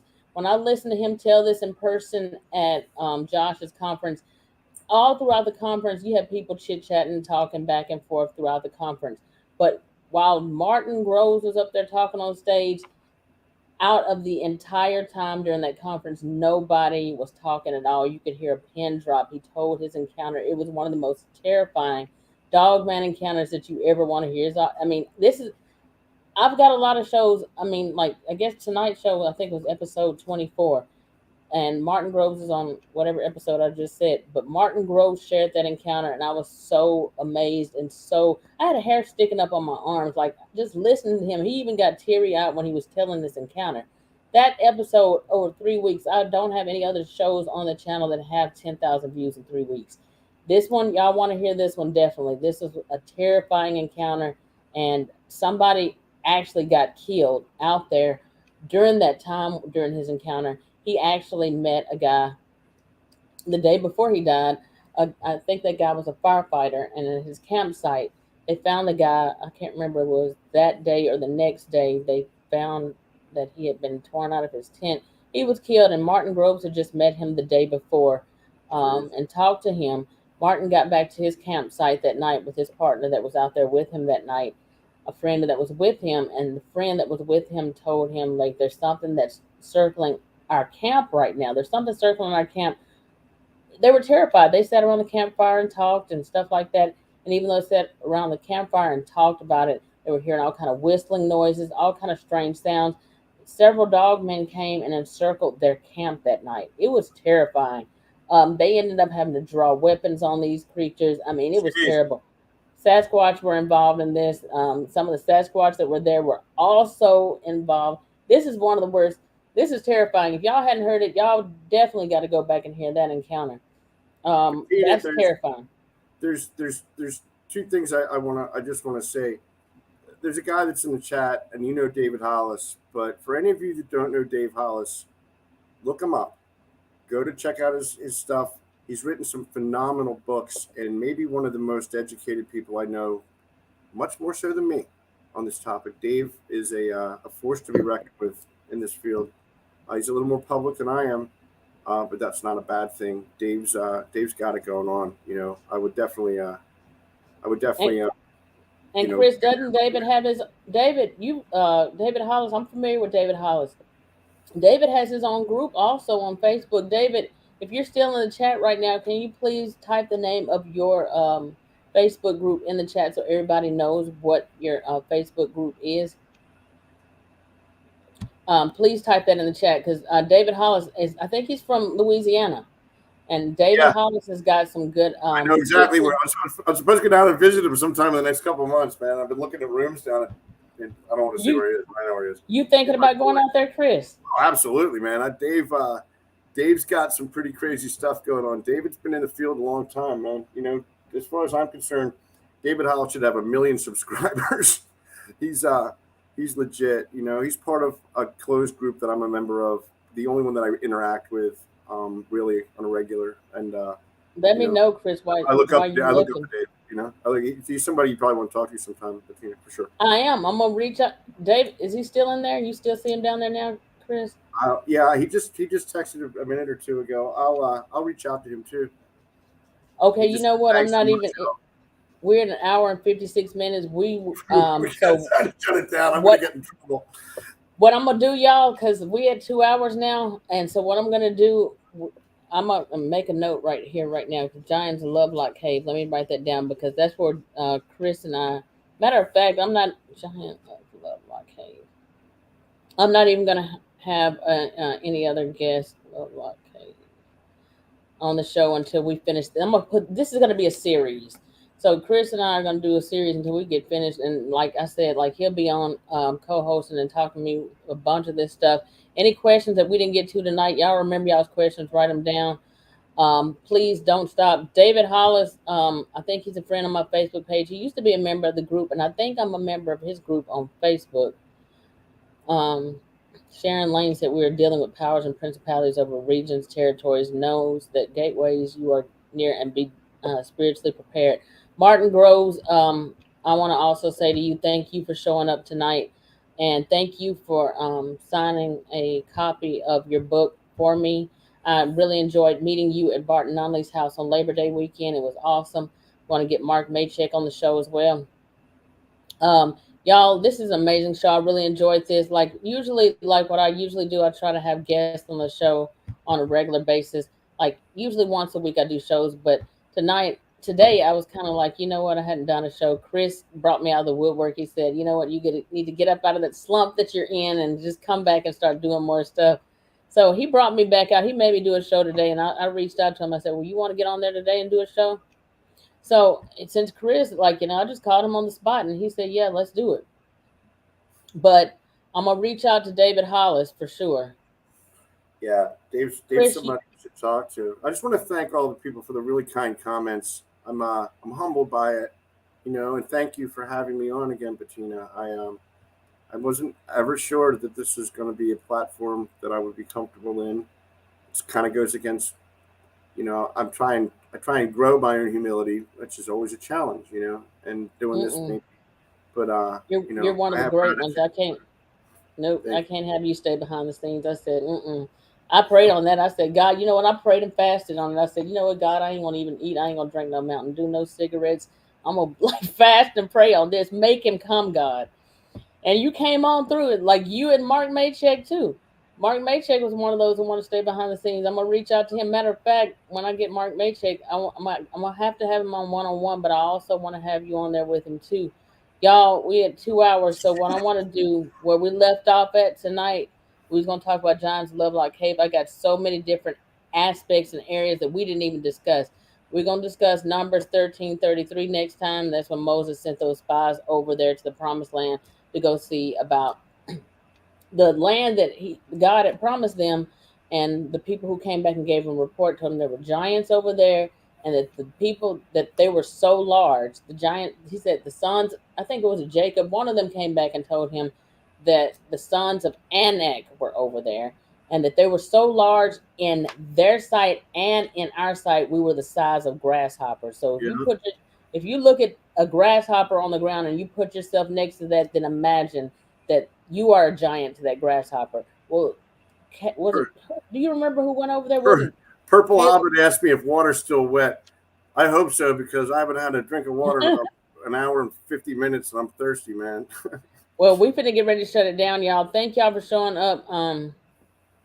Y'all, thank y'all for showing up. Eric, also known as Purple Rabbit. B Moss, I've seen a couple still trying to wrap my head around Dog Man. Eric, also known as Effa. What I want you to do, if you are on Facebook, then send me a friend request on Facebook in a few minutes. It's Bettina Moss. I've got two different Facebook profiles, and one of them I can't get into, but the one you look for is a picture. There's one with me, and then there's like an African background, like orange and white, and like different colors in the background. Send me a friend request on that, and I will send you some pictures of Dog Man and tell you some stories that'll make you a believer. And if you're even more confused and you're trying to wrap your brain around Dog Man, then I will try to let you get in with some people who are reputable eyewitnesses to let you hear some of their encounters, like Martin Groves. Martin Groves is an ex sheriff. He's an ex sheriff. So he's going to tell you, and he's going to. This is amazing. If y'all hadn't heard that encounter, go to that episode, and I think that's episode 22 on the channel, and that one has the most views, and that's just been 3 weeks ago. One more question I'm gonna take, and then we're gonna get off of here. Bernard Fox, how close to the Dog Man? B Moss, how close to the Dog Man you saw resembles the Dog Man conference poster? Josh sent me a poster. It's hard for me to look at. Okay, real quick, y'all. I'm gonna grab that poster real quick, right behind me. Hold on, and I'm gonna let y'all see this poster that he's talking about from the conference real quick. And he's at Bernard asked me how close to the Dog Man that I saw during my first encounter was the Dog Man that I saw during my first encounter. I will tell you right now that the Dog Man I saw during my first encounter was nothing like the Dog Man from this poster. Hold on, let me turn this. I don't know if I turn this light off, is that gonna mess y'all up? But I know it's kind of a glare in this. Can y'all see it? Can y'all see that? Can you see this, Chris? Yeah, looks great. This is what I would call a German Shepherd, Anubis type dog man. It's got the amber eyes. But no, the dog man that I saw during my first encounter did not look anything like this. I do have a picture of one that does look like this, but the one I saw during my first encounter looked nothing like this at all. It looked more like a Rottweiler or a Pit Bull broadhead type dog man that had a broad head, short snout, the crop style Pit Bull ears, short snout. It didn't look like this one at all. That's what I call the German Shepherd Anubis type, right there. So no, it didn't look anything like that. All right, y'all. We love y'all. Thank y'all so much. We're at 2 hours. Thanks, I got to be at everybody. work. It's 6:45. Chris, thank you for coming on tonight. My Chris, pleasure. Had a great time, man. are you willing to come back and be a guest sometime next week? Yeah, Wednesday's good. I'm leaving for California on Friday for the weekend. So I can't commit to Friday, but I can definitely commit to Wednesday if that'll work. Absolutely. So, with that being said, y'all, Chris, we're gonna tell Chris good night. Chris is 2 hours ahead of me, so it's probably about 8:20 for him. 8:20, and I know my fiance is tapping her foot outside the door at this point, so I gotta go. All right.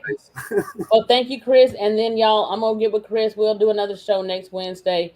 And with that being said, Chris, good night. Good night. And thank you for joining us. And I will see you again on next Wednesday. Yeah, whatever questions. All right. Thank you. Good night, Chris. Good night, guys. Bye. All right, y'all, I'm getting ready to shut it down. Chris is gone for the night. I'm getting ready to shut it down. I'm going to just check through here real fast, y'all, before I get ready to shut this down officially and see real quick if there's anything that I might need to cover. But really, I probably need to go ahead and get off too. I got to be at work at 6:45 in the morning. So I'm going to let y'all go. I really appreciate y'all tonight, and I really appreciate you guys like just supporting me, supporting the channel, supporting the group. If any of you who are not members of the group, I'm going to go to the group real quick and I'm going to copy and paste the link from my Facebook group here in the chat. My channel is Crypto, as y'all know who are here right now. The channel is called Crypto Normal Encounters of BMOS. The group on Facebook is also under the same name. I'm going to go to my group and I'm going to copy and paste the link for the group in the chat right now. If y'all want to be a member of the group. Okay, I just copied it. If y'all want to be a member of the group, then y'all go over and submit a request. I'm going to put down here. Here's the link to my group. Here's the link to my Facebook.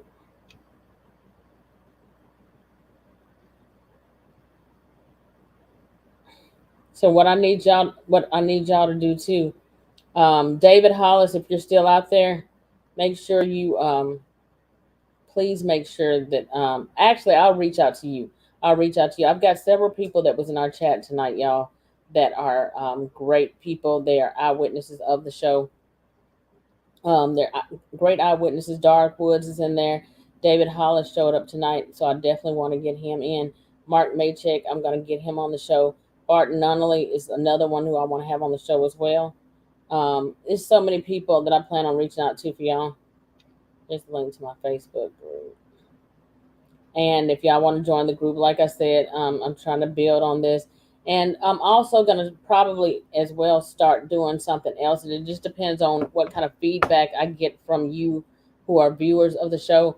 For y'all that end up showing up, sometimes if y'all want to do, if y'all want me to do a call-in show and y'all want to show up and y'all want to join in on the chat, then I will start also copying and pasting the link for the StreamYard if y'all want to join in on the chat or you want to call in on the show as well. But also, let me, I'm going to go to my Facebook real quick too, and I will share the link to my Facebook group because it's got, not my Facebook group, but my personal page for those of you who want to send me a friend request on Facebook so that y'all can be guests on the show, because that's usually how I do it. I'll send the link to people who are who want to be eyewitnesses or want to join in and be a guest on the show. So I'm getting ready to put that in the chat real quick, and after that I'm gonna shut it down. I want to thank all of y'all tonight for showing up, and y'all let me know real quick while I'm typing this in. If y'all are that's out there viewing this right now, are y'all willing, or do y'all want me to start doing shows where y'all can call in and talk to the people who are on the shows and like give your commentary? Y'all let me know while I'm putting this in there.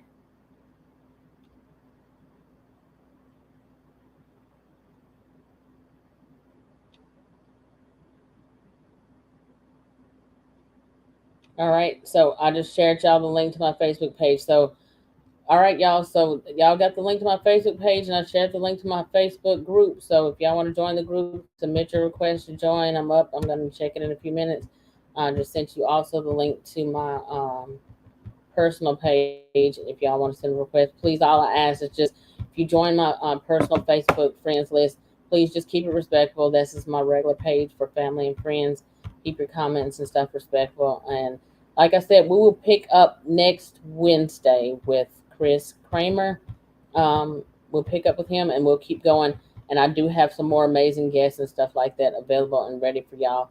So with that being said, y'all, thank y'all so much. I love you guys to death. Thank y'all for supporting me. You know, like when it comes to like getting more people, subscribers and viewers and stuff to the channel, what's going to be helpful with that is for as many of you who go and like and comment on the shows. Like right now, I think it's got 50, I can't really tell. It looks like 59 likes. I got 70 people still watching right now. If y'all like the shows, y'all appreciate the shows, just click out of the live chat, click a like, y'all. I'm trying to like get this boosted up. I hadn't started doing monetization or anything like that yet. I don't really want to do commercials and stuff like that in the middle of the shows. That's annoying. But at some point I may start doing monetization. At some point I'm planning on doing merchandise and stuff like that for y'all. I've got plenty of ideas for this. So y'all just help me to boost this channel and boost the views. And whenever I go live, if y'all help and share those views, share the uploads that I do, share those to your group, share them wherever and just get the word out there. I'm going to have more shows, more topics. So when I don't have a guest on, I'll have topics that we will discuss. And then y'all can throw ideas out there too in the comments. And if you join the group, you can throw ideas out there for other show ideas that you would like for me to discuss. With that being said, thank y'all so much. Love you guys. Thank everyone for showing up tonight. There's so many of y'all who showed up. I can't even call everybody's name, but I appreciate each and every one of you. With that being said, everybody, thank you and have a good night. Love you guys.